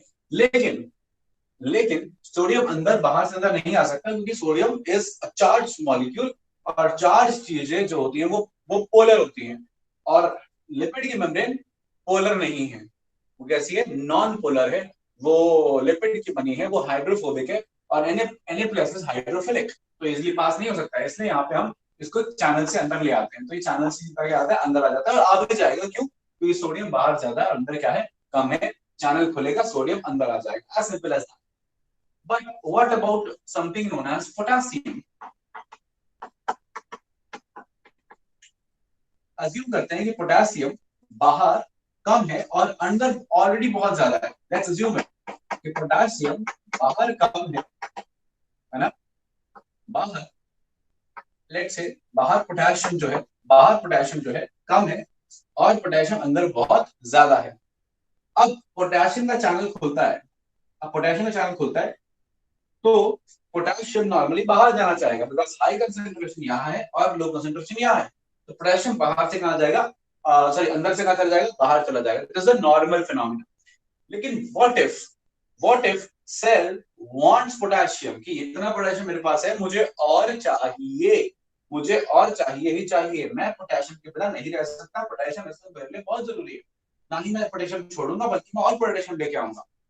उस केस में प्लाज्मा मेम्ब्रेन क्या करेगी, प्लाज्मा मेम्ब्रेन इस पोटेशियम को अंदर ले आएगी in spite of the fact that potassium is already highly available, ज्यादा है।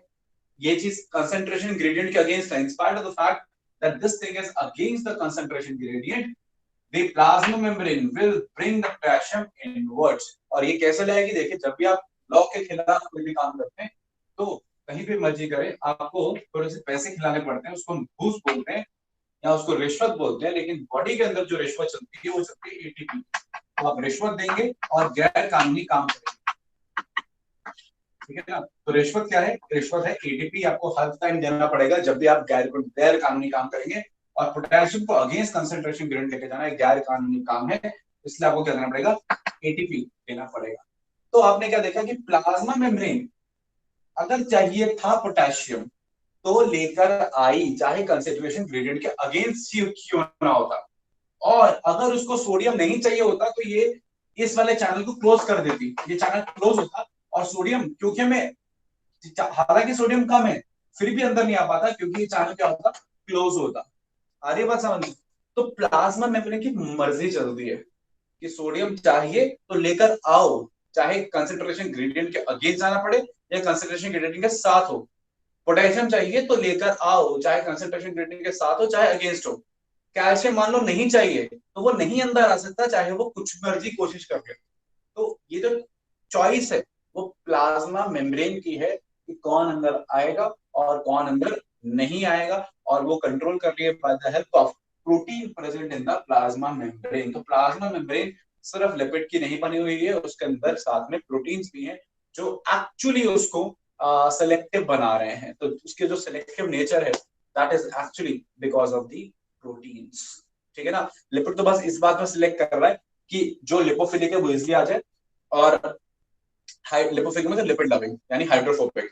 तो लिपिड तो बस इस बात में सिलेक्ट कर रहा है कि लिपोफिलिक यानी हाइड्रोफोबिक जो भी है वो इजिली आ जाए और हाइड्रोफिलिक ना आए। और हाइड्रोफिलिक में भी से किसको आना है किसको नहीं आना, वो फैसला कर रहे हैं the proteins which makes a plasma membrane highly selective. ये मतलब है सिलेक्टिव का, ठीक है। अच्छा, अब ये हो गई प्लाज्मा मेम्ब्रेन जिसने बना दी बाउंड्री, अब इसको मिटा देते हैं। अब क्योंकि plasma membrane is the boundary of a cell, और कोई भी सेल इनफाइनाइट तो होता नहीं, हर एक सेल की क्या होती है, लिमिटेशन होती है। तो बट ऑब्वियसली बात है, हर सेल की प्लाज्मा मेम्ब्रेन होगी, बिना प्लाज्मा मेम्ब्रेन का कोई भी सेल नहीं होता। That can not be defined as a cell, a cell not having plasma membrane. Okay okay, now next concept is कि कुछ सेल्स के अंदर, let's say plants, let's say fungi, let's say some of the bacteria, इसके अलावा भी एक carbohydrate की covering होती है, और इस कार्बोहाइड्रेट की कवरिंग को हम बुला देते हैं द सेल वॉल, जो कि काफी रिजिड होती है। सेल वॉल आपकी जो काफी क्या होती है, रिजिड होती है, उसको हम बुला देते हैं द सेल वॉल, ठीक है ना। तो this is cell membrane and this is the cell wall. And किसी ने एकदम सही बोला था कि जो सेल वॉल है वो अलग अलग चीजों की बनी हो सकती है, ठीक है ना। किन किन चीजों की बनी हो सकती है? It can be made up of cellulose, mainly cellulose, हालांकि इसमें पेक्टिन, हेमिसेलुलोज, लिग्निन, सुब्रिन, ग्लूटिन, बहुत सारी चीजें आएंगी, लेकिन just cellulose in the case of plants, chitin in the case of fungi में chitin, and of course peptidoglycan, जिसके बारे में आपको ऑलरेडी पढ़ा चुका हूं मैं। पेप्टाइडोग्लाइकन्स मैंने आपको ऑलरेडी पढ़ा था, ये हेटेरोपॉलीसैकेराइड्स के अंदर, इसमें नाग और नाम होते हैं। तो नाग और नाम वाला peptidoglycan, chitin and cellulose, these are the components जिसके सेल वॉल बनी रहती है। आइए सेल वॉल को पहले डिस्कस कर लेते हैं। तो अच्छा, अब सेल वॉल की परमेबिलिटी की बात करते हैं। अब सेल वॉल की अगर परमेबिलिटी की बात करें तो cell wall mesh like network है, देखिए मेश लाइक नेटवर्क है, ठीक है ना। अब इस मेश लाइक नेटवर्क में ऑफ कोर्स गैप्स हैं, पिट्स हैं, ठीक है ना, इसमें से चीजें पास कर सकती हैं। अब देखिए चीजें पास कर सकती हैं, फ्रीली परमेबल बोलते हैं इसको। फ्रीली परमेबल इस कॉन्टेक्स्ट में है कि जो भी पास कर सकता है वो पास कर जाए। अब जो भी पास कर सकते हैं का क्या मतलब है कि हाँ, कोई ना कोई साइज लिमिट तो होगी ही, कोई ना कोई साइज लिमिट है। आ रही बात समझे? फॉर एग्जाम्पल, जैसे आपकी चाय की छन्नी होती है, ठीक है ना। अब चाय की छन्नी में छानते हो, चाय छानते हो, तो चाय की पत्ती जो है वो तो छन्नी से नहीं पास कर पाती ना। चाय की छन्नी फ्रीली परमेबल है कि भाई जिसको पास करना है कर जाओ, लेकिन इसका मतलब ये थोड़ा ना कि उसमें इतना बड़ा पत्थर डाल दूंगा तो वो पास कर जाएगा। आ रही बात समझ में? तो yes, there is a limit of the size, ठीक है ना। उसके पोर्स होते हैं या जगह होती है उसके अंदर, तो उस साइज में जो भी निकल सकता है वो निकल जाए। मतलब वो ये भेदभाव नहीं करेगी कि ये सोडियम है, ये पोटेशियम है, ये मैग्नीशियम है, ये हाइड्रोफोबिक है, ये हाइड्रोफिलिक है, वो भेदभाव नहीं करती, ठीक है ना। अगर साइज अलाउ तो पास कर जाओ, इसलिए हम उसको क्या बोलते हैं, फ्रीली परमेबल बोलते हैं। ये अज्यूम करते हुए कि साइजेस अलाउइंग इट, हाँ, लेकिन उसका मतलब ये नहीं कि मैं चाहूंगा तो मैं किसी सेल वॉल से पास कर जाऊंगा, ठीक है ना। तो that is not the meaning, it is of course size dependent, लेकिन उसके अलावा और कोई कुछ नहीं है, सब चीजें पास कर सकती हैं। तो सेल वॉल हिंड्रेंस के लिए नहीं है, वो रोक लगाने के लिए नहीं है, वो सिर्फ सपोर्ट देने के लिए है, उसको सेल को, उसको रिजिडिटी प्रोवाइड करने के लिए है, ठीक है, क्लियर। अच्छा, तो ये सेल वॉल और सेल मेम्ब्रेन मिला के जनरली क्या बनाते हैं, एंडो मेम्ब्रेन सिस्टम बनाते हैं। But again in the case of this bacteria की बात करें तो उसके पास प्लाज्मा मेम्ब्रेन और सेल वॉल के अलावा एक एक्स्ट्रा कार्बोहाइड्रेट की एक और लेयर होती है, और एक्स्ट्रा लेयर जो है उसके ऊपर, उसको हम ग्लाइकोकैलिक्स बोल देते हैं, ग्लाइकोकैलिक्स बोल देते हैं। Clear point? आ रही बात समझ में? कोई डाउट? और एनिमल्स के केस में क्या होता है, एनिमल्स के केस में जो प्लाज्मा मेम्ब्रेन है उसके बाहर जो शुगर्स रहती हैं, भाई उसके ऊपर जो प्रोटीन्स रहते हैं, उस प्रोटीन के ऊपर जो शुगर होती है, उस शुगर को कलेक्टिवली हम ग्लाइकोकैलिक्स बोल देते हैं, ठीक है ना। Glycocalyx is actually a term for the bacteria, ठीक है ना। तो ऑर्डर क्या रहेगा? ऑर्डर हमेशा ये रहेगा कि ग्लाइकोकैलिक्स सबसे बाहर आएगा, फिर सेल वॉल आएगा अगर हो तो, फिर आएगा प्लाज्मा मेम्ब्रेन, और सेल वॉल नहीं है तो glycocalyx and the plasma membrane, ये ऑर्डर रहेगा बाहर से अंदर की तरफ। रिमेंबर, अंदर से बाहर जाएंगे तो ऑफ कोर्स उल्टा हो जाएगा, plasma membrane then the cell wall then the glycocalyx. तो देख लीजिएगा क्या पूछा गया, अंदर से बाहर पूछा गया कि बाहर से अंदर पूछा गया। Always remember that whenever a question is asked, ठीक है ना। किसी भी कॉन्टेक्स्ट में, not just in the context of cell annular, कोई भी पूछता है, आई की मेम्ब्रेन पूछता है या किसी भी की भी, यू नो, कहीं से भी कोई भी ऑर्डर पूछता है तो हमेशा याद रखें ऑर्डर किस डायरेक्शन में पूछा जा रहा है, ठीक है। तो students make mistake, remember that. तो ये बेसिक इंफॉर्मेशन थी। आइए हम चलते हैं towards the information of the cell wall कि व्हाट एग्जैक्टली सेल वॉल क्या है। और हम जो सेल वॉल की बात करेंगे, हम फंजाई से हमारा कोई लेना देना नहीं है, फंजाई जो होता है सब बॉटनी में आता है। हम प्योर सेल वॉल बात करेंगे प्लांट्स की, we are talking about cell wall of plants. तो सेल वॉल की बात कर रहे हैं, प्लांट्स की सेल वॉल की बात कर रहे हैं। तो प्लांट्स की जो सेल वॉल होती है, आइए उसके बारे में डिस्कस करते हैं। मेनली सेलुलोज की बनी होती है। अब सेल वॉल भी दो तरीके की होती है प्लांट्स की, एक होती है प्राइमरी सेल वॉल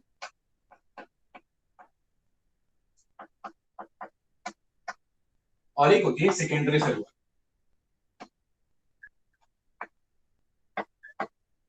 ओके, जब एक प्लांट नया नया होता है, आइए बात करते हैं। जब एक प्लांट नया नया होता है तो उसके अंदर जो सेल वॉल रहती है, अगर इसको ड्रॉ करें तो उसमें जो सेल वॉल रहती है वो बेसिकली प्राइमरी सेल वॉल रहती है। This is a cell, assume करते हैं दिस इज द ये एक सेल है, ठीक है, और ये इसकी क्या रहती है, सेल वॉल। इस सेल वॉल को क्या बोल रहे हैं, we are calling it primary cell wall. Okay, तो प्राइमरी सेल वॉल की बनी किसकी हुई है? प्राइमरी सेल वॉल के अगर कंपोनेंट्स की बात करूं तो प्राइमरी सेल वॉल मेनली बनी होती है सेलुलोज की, और सेलुलोज के बारे में मुझे बताने की जरूरत नहीं है। Cellulose is a polysaccharide of glucose, जिसमें बीटा 1,4 लिंकेजेस हैं और ये अनब्रांच्ड है। ये सारी बातें बोल चुके। प्लस सम अमाउंट ऑफ, इसमें कुछ अमाउंट ऑफ हेमिसेलुलोज होगा, जो कि एक तरीके का हेटेरोपॉलीसेकेराइड है। हेमिसेलुलोज, सेलुलोज वो भी मिलेगा इसमें, और प्लस पेक्टिन भी मिल जाएगा, पेक्टिन भी मिल जाएगा। तो पेक्टिन, हेमिसेलुलोज, सेलुलोज, ये सब के मिलकर क्या बनती है, प्राइमरी सेल वॉल बनती है। और प्राइमरी सेल वॉल जो होती है वो यंग प्लांट्स की होती है। जैसे नया नया प्लांट बना, नया नया प्लांट ग्रो कर रहा है, अपने एम्ब्रियो बना रहा है अपने, जैसे ना जैसे कि मान लीजिए एक दाल है, तो कोई भी आपने रिश्तेदार आपने स्प्राउट्स खाए होंगे, तो स्प्राउट्स में से सबसे पहले जो हल्का हल्का सा जो उसमें से एक शूट वाला पार्ट निकलता है हल्का सा बाहर की तरफ, तो वो जो नया नया सेल है, एकदम यंग सेल है ना। जो यंग सेल होते हैं ना, उनके अंदर सेकेंडरी सेल वॉल नहीं होती, वो उसके अंदर क्या होती है, प्राइमरी सेल वॉल होती है, ठीक है ना। प्राइमरी सेल वॉल के साथ साथ मान लीजिए प्राइमरी सेल वॉल एक सेल की है, और लेट्स से ये एक दूसरी प्राइमरी सेल वॉल है दूसरे सेल की, देखिए दूसरा सेल है उसकी भी क्या है, प्राइमरी सेल वॉल है। तो दो सेल्स की अपनी प्राइमरी सेल वॉल है, ठीक है, ये सेल नंबर 1 है, ठीक है, let's say this is cell number 1, this is cell number 2। ये दो सेल्स की अपनी प्राइमरी सेल वॉल है। इन दोनों प्राइमरी सेल वॉल के बीच में एक चीज होती है, बीच में जो उसको सीमेंट कर रही होती है साथ, एंड दिस सीमेंटिंग स्ट्रक्चर बेटा, this is known as the middle lamella. इसको क्या बुलाते हैं हम, मिडल लैमेला बुलाते हैं, मिडल लैमेला बुलाते हैं। और मिडल लैमेला सेल, दो सेल्स को टाइटली ऐसे क्या रखता है, बाउंड रखता है। और इसके अंदर क्या होता है, इसके अंदर calcium, calcium, calcium and magnesium, magnesium, magnesium pectate होता है। This is very important. उसमें पेक्टेट सॉल्ट्स हैं, पेक्टेट, तो क्या होता है इसमें, calcium pectate and magnesium pectate. Calcium pectate और मैग्नीशियम पेक्टेट का ये बीच वाला part that is known as the middle lamella. अच्छा, मिडल लैमेला बड़ा जरूरी है। मिडल लैमेला सबसे पहले बनता है, मतलब आप लीजिए सेल अगर एक प्लांट से डिवाइड कर रहा है ना, तो जब वो डिवाइड करेगा तो सबसे पहले बनने वाली चीज क्या रहेगी, मिडल लैमेला रहेगा, ठीक है। ये सीमेंटिंग स्ट्रक्चर है, जोड़ने वाला स्ट्रक्चर है, ग्लू लाइक स्ट्रक्चर है जो जोड़ रहा है। किससे बना है, कैल्शियम एंड मैग्नीशियम पेक्टेट से बना है। अब अगला कॉन्सेप्ट जो आपको एकदम क्लियर होना चाहिए अपने माइंड के अंदर, वो ये होना चाहिए। आपको एक एग्जांपल देता हूँ कि आप समझो, पहले एक आपने देखा कि पहले एक फ्रूट है, जैसे कि एक अमरूद है। अमरूद पहले एकदम हरा होता है, इट्स वेरी ग्रीन, है ना, वेरी टफ, हार्ड। फिर क्या होता है कि अमरूद, है ना, गौवा, धीरे धीरे वो येलो हो जाता है, चाहिए येलो हो जाता है, उसको उसका अलग कॉन्सेप्ट है, और वो सॉफ्ट हो जाता है, कमजोर हो जाता है। तो आपने सोचा वो ये क्या हुआ, राइपनिंग हुई है, पक गई है चीज। तो राइपनिंग में क्या हो रहा है, राइपनिंग में यही हो रहा है, काफी सारे सेल्स थे एकदम टुगेदर थे, टाइटली बाउंड थे, बीच में काफी सारा मिडल लैमेला था। धीरे धीरे एंजाइम ने क्या किया, पेक्टिनेस बोलते हैं, पेक्टिन का ब्रेकडाउन क्या हो गया, पेक्टिनेस। पेक्टिनेस एंजाइम ने क्या किया, बीच का मिडल लैमेला ब्रेक करना शुरू कर दिया। ब्रेक करने से सेल्स थोड़े से लूज हो गए, लूज हो गए, मतलब अब वो सॉफ्ट हो गया फ्रूट। तो फ्रूट हार्ड से जब सॉफ्ट हो जाता है तो एक्चुअली में उसका जो मिडल लैमेला है वो क्या हो जाता है, उसका धीरे धीरे डिसॉल्व हो जाता है। तो मिडल लैमेला डिसॉल्व हो जाएगा तो सेल कैसे हो जाएंगे, लूज हो जाएंगे। तो दो सेल को बाइंड रखने वाला जो बीच में सीमेंटिंग स्ट्रक्चर है, that is the middle lamella.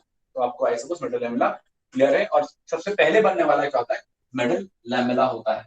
या आप बोल सकते हो जो आउटर मोस्ट एक सेल के अंदर है वो क्या है, द मिडल लैमेला है, सेल वॉल के भी बाहर है middle lamella. Clear point? Okay, और दो सेल की अगर बात करें तो दोनों के बीच में होता है the middle lamella. Okay, I suppose this is clear to everybody. Okay, तो राइट अब साइड आगे का बात नहीं करते दिख रहा है, हैं। आगे so राइट साइड का बोर्ड नहीं दिख रहा है, ब्रैकेट का narration. Yes,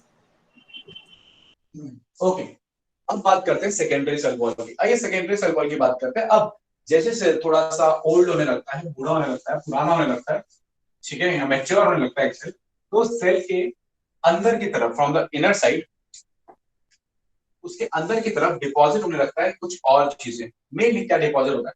lignin, suberin,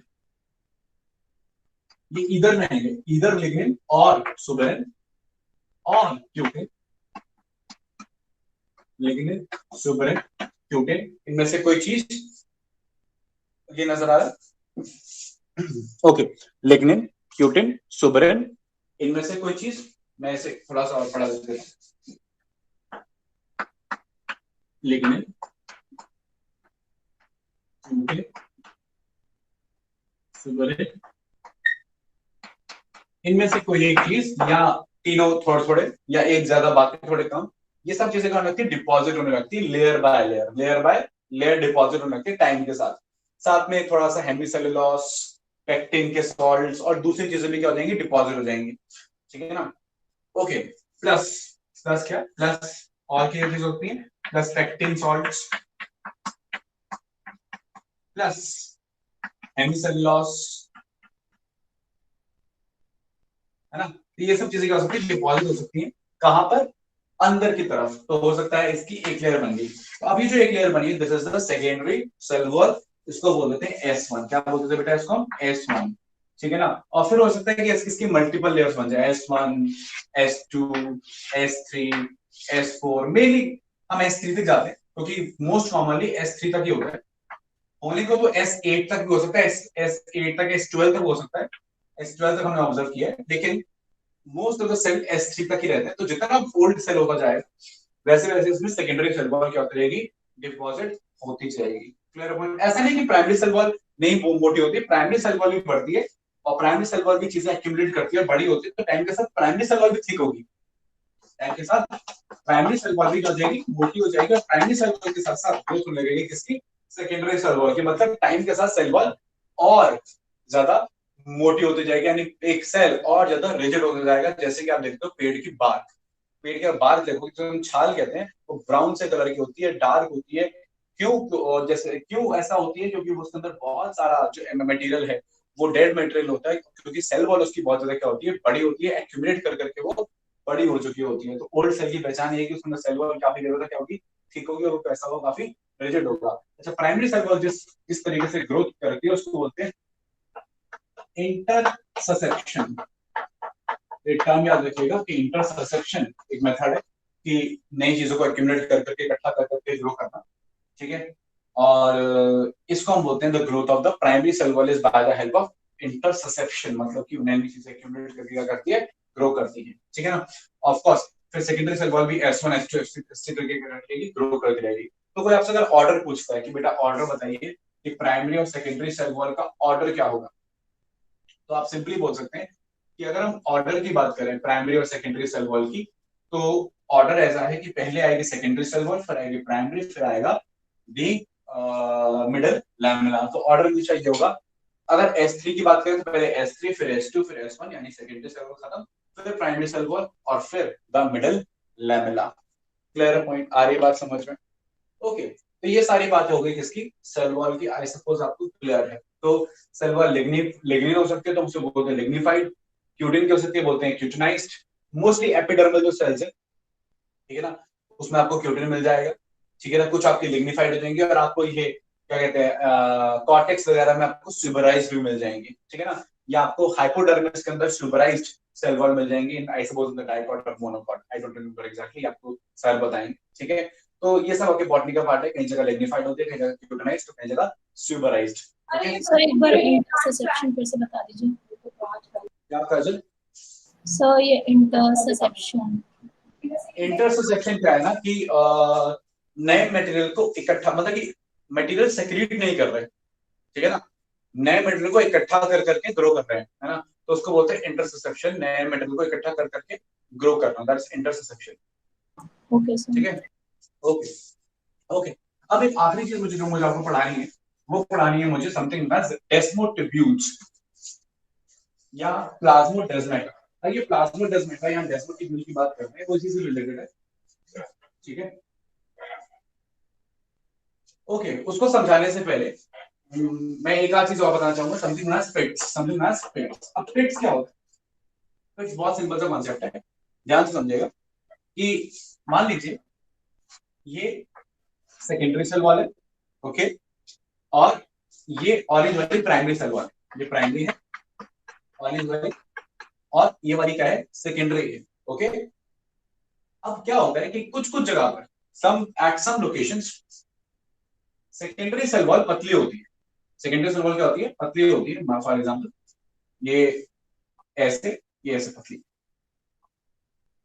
okay. So there are certain locations जहां पर सेकेंडरी सेल वॉल बहुत ही ज्यादा पतली होती है, और जहां पर सेकेंडरी सेल वॉल बहुत ज्यादा पतली होती है, बहुत ही थिन होती है, उस पार्ट को बोलते हैं पिट। क्या बोलते हैं? पिट। पिट्स मतलब गड्ढे, है ना। तो जहां पे सेकेंडरी सेल वॉल बहुत पतली है, उस पार्ट को हम पिट बोलते हैं। पिट का फायदा क्या है कि पिट एग्जैक्टली कहीं वो जगह है जहां पर यू कैन फाइंड प्लाज्मोडेस्माटा, जहां आपको प्लाज्मोडेस्माटा मिल जाएंगे, जहां पे आपको क्या मिलेंगे? प्लाज्मोडेस्माटा मिल जाएंगे। आइए प्लाज्मोडेस्माटा के बारे में बात करते हैं, ठीक है। Let's talk about the plasmodesmata. तो आई सपोज आपको पिट्स क्लियर है। Pits are the small area जहां पर क्या है, क्या कहते हैं, जहां पर ये गैप्स है, जहां सेकेंडरी सेल वॉल बहुत ही पतली है। अब पिट्स भी दो तरीके की हो सकती है, मैं आपको बता देता हूं। कुछ पिट्स ऐसी होती है कि like this, something like this, okay. अब ये पिट और इस पिट में क्या फर्क है? ये पिट एकदम चारों तरफ से एक बराबर है, तो इसको आप देखेंगे तो गोल नजर आएगी ऐसे। जब भी आप इसको आप देखोगे ना, ये पिट आपको गोल नजर आएगी, ये पिट आपको गोल नजर नहीं आएगी। ठीक है, आप 3D पे देखेंगे, ये पिट जितना एरिया गैप है, तो ये गैप एकदम गोल नजर आ रहा है, तो ये पिट गोल है। इसको हम बोलते हैं सेंटर्ड पिट, इसको बोलते हैं सेंटर्ड पिट।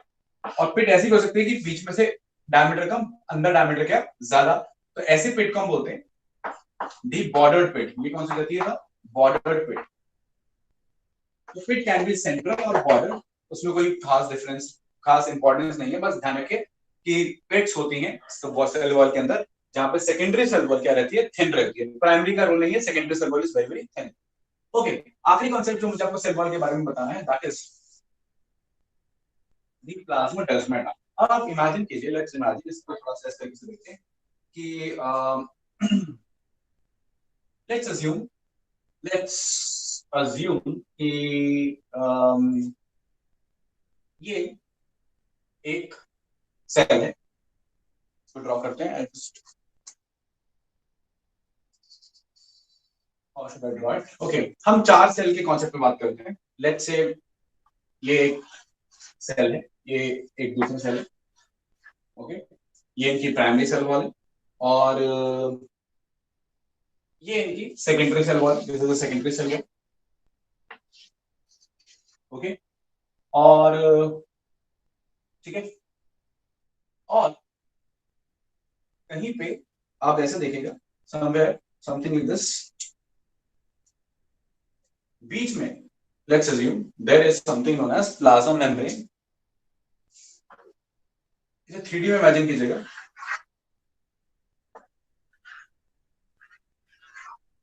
Okay okay. अब जरा इमेजिन कीजिए इसको सामने सामने नहीं, इसको इमेजिन कीजिए ऊपर नीचे, ठीक है ना। ऊपर नीचे किस तरीके से? This is primary cell wall, ठीक है, and this is secondary cell wall, ठीक है, clear. This is middle lamella, ये मिडिल लैमेला है, और ये कहीं ना कहीं पे प्लाज्मा मेम्ब्रेन है, या आप समझ लीजिए एंडोप्लाज्मिक रेटिकुलम, ठीक है। प्लाज्मा मेम्ब्रेन है, या आप सिंपली समझ लीजिए एंडोप्लाज्मिक रेटिकुलम, एंडोप्लाज्मिक रेटिकुलम, ठीक है, क्लियर, ओके। और ठीक है, अब ये एंडोप्लाज्मिक रेटिकुलम, ये एंडोप्लाज्मिक रेटिकुलम यहां से ऊपर से नीचे की तरफ क्या कर रहा है, इंटरेक्ट कर रहा है, मतलब इस सेल और इस सेल में ये किसका एंडोप्लाज्मिक रेटिकुलम है, यहाँ पे ये आया, ये नीचे वाले का एंडोप्लाज्मिक रेटिकुलम, ओके, ये ऐसे आ रहा है और ये ऐसे ऐसे ट्यूब बना रहा है, क्या बना रहा है, ट्यूब बना रहा है, और ये ट्यूब सीधा जाके यहां से क्या करके इंटरेक्ट कर रही है, गेटिंग, ये इस तरीके से इसका एंडोप्लाज्मिक रेटिकुलम और इसका एंडोप्लाज्मिक रेटिकुलम आपस में क्या है, कनेक्टेड है। किस तरीके से, this is cell number 1, let's see, this is cell number 2। तो सेल नंबर 1 और सेल नंबर 2 का जो एंडोप्लाज्मिक रेटिकुलम है, जो क्या है, एंडोप्लाज्मिक रेटिकुलम, इसके अंदर इसके अपना वो हो सकता है, क्या कहते हैं, प्लाज्मा मेम्ब्रेन। प्लाज्मा मेम्ब्रेन का होगी इनके अंदर की तरफ होगी, ठीक है, ओके। तो अब मैं इमेजिन, ये दोनों का जो एंडोप्लाज्मिक रेटिकुलम है, इस सेल का और इस सेल का, ये एक सेल है और ये एक सेल है, इनका जो एंडोप्लाज्मिक रेटिकुलम है वो क्या कर रहा है, आपस में इंटरैक्ट कर रहा है, that is actually interacting between this two. तो यहां से अगर कोई प्रोटीन बनता है, इसके एंडोप्लाज्मिक रेटिकुलम में अगर कोई प्रोटीन बनता है, that can be easily transported to into this endoplasmic reticulum. तो ये जो ट्यूब लाइक स्ट्रक्चर है, जो एंडोप्लाज्मिक रेटिकुलम का ट्यूब लाइक स्ट्रक्चर है, बेटा इसको बुलाते हैं हम दी डेस्मोसोम। क्या बुलाते हैं इसको, दी डेस्मोसोम, सॉरी डेस्मोसोम कह रहा हूं, इसको बुलाते हैं प्लाज्मो डेस्मोटिब्यूल, इसको बुलाते हैं हम डेस्मोटिब्यूल। आपको याद है हमने डेस्मोसोम पढ़ा, अच्छा डेस्मोसोम तो हमने पढ़ा नहीं है, एनिमल में हम डेस्मोसोम की बात करते हैं, वो होती है एडहेरिंग जंक्शन, वो नहीं है ये, this is desmotubule, this is tubule like structure connecting to endoplasmic reticulum of two different plant cells, इसको बोलते हैं डेस्मोटिब्यूल। और इस पूरे कनेक्शन को, कनेक्शन बिटवीन, मतलब ये तो डेस्मोटिब्यूल हो गया ना, इस पूरे हिस्से को जो कनेक्शन बना रहा है, जहां पे डेस्मोटिब्यूल प्रेजेंट है, इस पूरे हिस्से को हम बुला सकते हैं कि दिस एंटायर रीजन जहां पे कनेक्शन हो रहा है, इसको हम पूरे को बुला सकते हैं प्लाज्मोडेस्माटा। तो plasmodesmata is just made up of what, desmotubule, जहां पे दो एंडोप्लाज्मिक रेटिकुलम आपस में क्या करते हैं, कांटेक्ट करते हैं, एक का प्रोटीन दूसरे के सेल के अंदर डायरेक्टली जा सकता है, दोनों इंटरेक्ट कर रहे हैं, that is for you the desmotubule. I suppose this is clear, कोई डाउट तो नहीं है इसमें?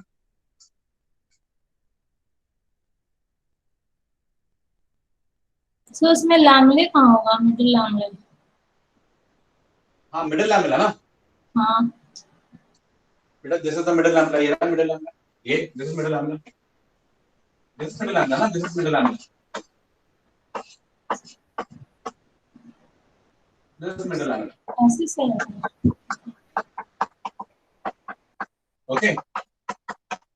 बल्कि एक और चीज मिसिंग है, प्लाज्मा मेम्ब्रेन, उसको क्या बना सकते हैं, you can draw it here, this is plasma membrane, this is plasma membrane, white से बना दिया मैंने, दिस इज प्लाज्मा मेम्ब्रेन। तो you have everything, you have what, जैसे कि होता है ऑर्डर कैसे होता है, अगर आप अंदर से बाहर जाओ, एंडोप्लाज्मिक रेटिकुलम सबसे अंदर होगा, then plasma membrane, then primary cell wall, then secondary cell wall, and then the middle lamella, ठीक है, गॉट इट। ये ऊपर वाला एक सेल, नीचे वाला दूसरा सेल।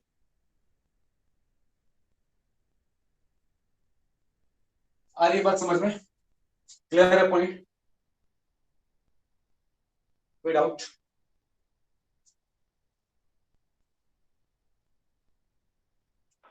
सर तो क्या प्लाज्मोडेस्माटा प्लाज्मोटिब्यूल का पार्ट होगा?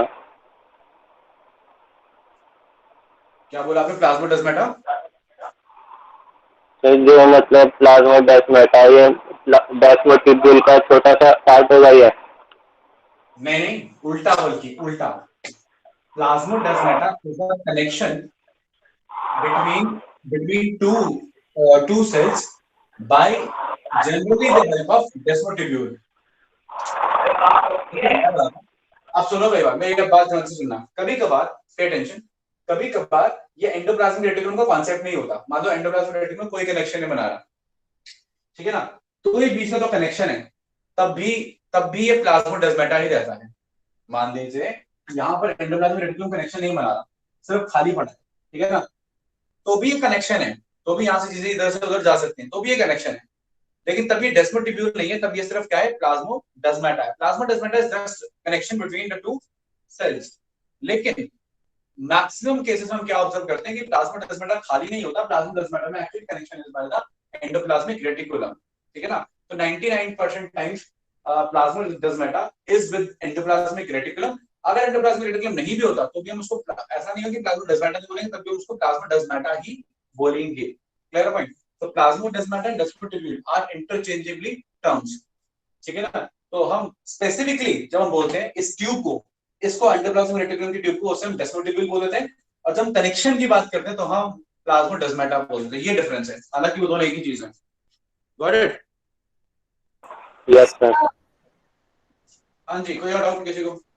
Yes sir. सर आपने बताया था कि मेटल लैमेला जो होता है वो दो सेल्स को कनेक्ट करके रखता है, मतलब टाइटली बाउंड करके रखता है, तो ये तो इधर साइड है, तो बाउंड कैसे करेगा? मतलब सेकेंडरी सेल वॉल के अंदर है ना middle lamella. Secondary cell wall के अंदर नहीं है बेटा, आपने अंदर कैसे मान लिया? बट सेकेंडरी सेल वॉल के बाहर है ना, ये एक सेल है, ये दूसरा सेल है, ये दो सेल नहीं, ये ऊपर नीचे बनाए हैं, है ना। तो ये अंदर हुआ, तो अंदर क्या है? Endoplasmic reticulum, plasma membrane, PC primary cell wall, secondary cell wall, फिर मिडल लैमेला, तो बाहर आ गया ना। ये और ये दो सेल हैं, इसको कनेक्ट तो कर रहा है, बट ये जोड़ के तो रखा है यहाँ पे, ये तो बीच में छोटा सा गैप है, इसको भूल जाओ, ये छोटे से गैप्स हैं, इसको भूल जाओ, ऐसे तो कनेक्ट करके रखा हुआ है ना। नीचे जो सेल होगा वो तो प्लाज्मा मेम्ब्रेन या एंडोप्लाज्मिक रेटिकुलम के कांटेक्ट में आएगा ना।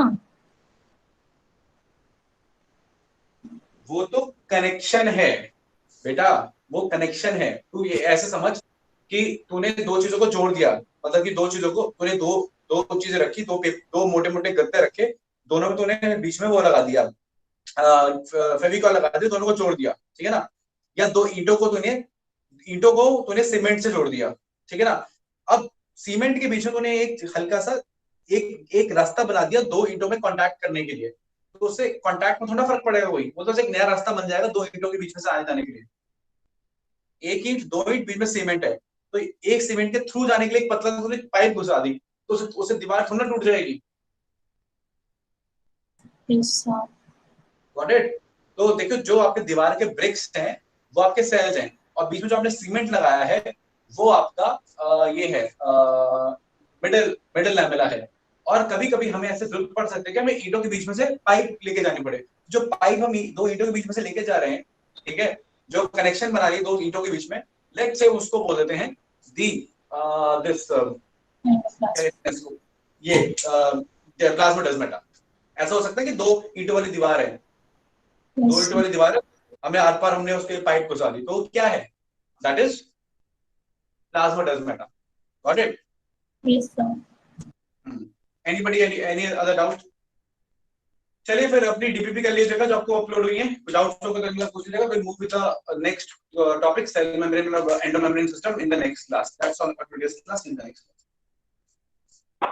Thank you sir.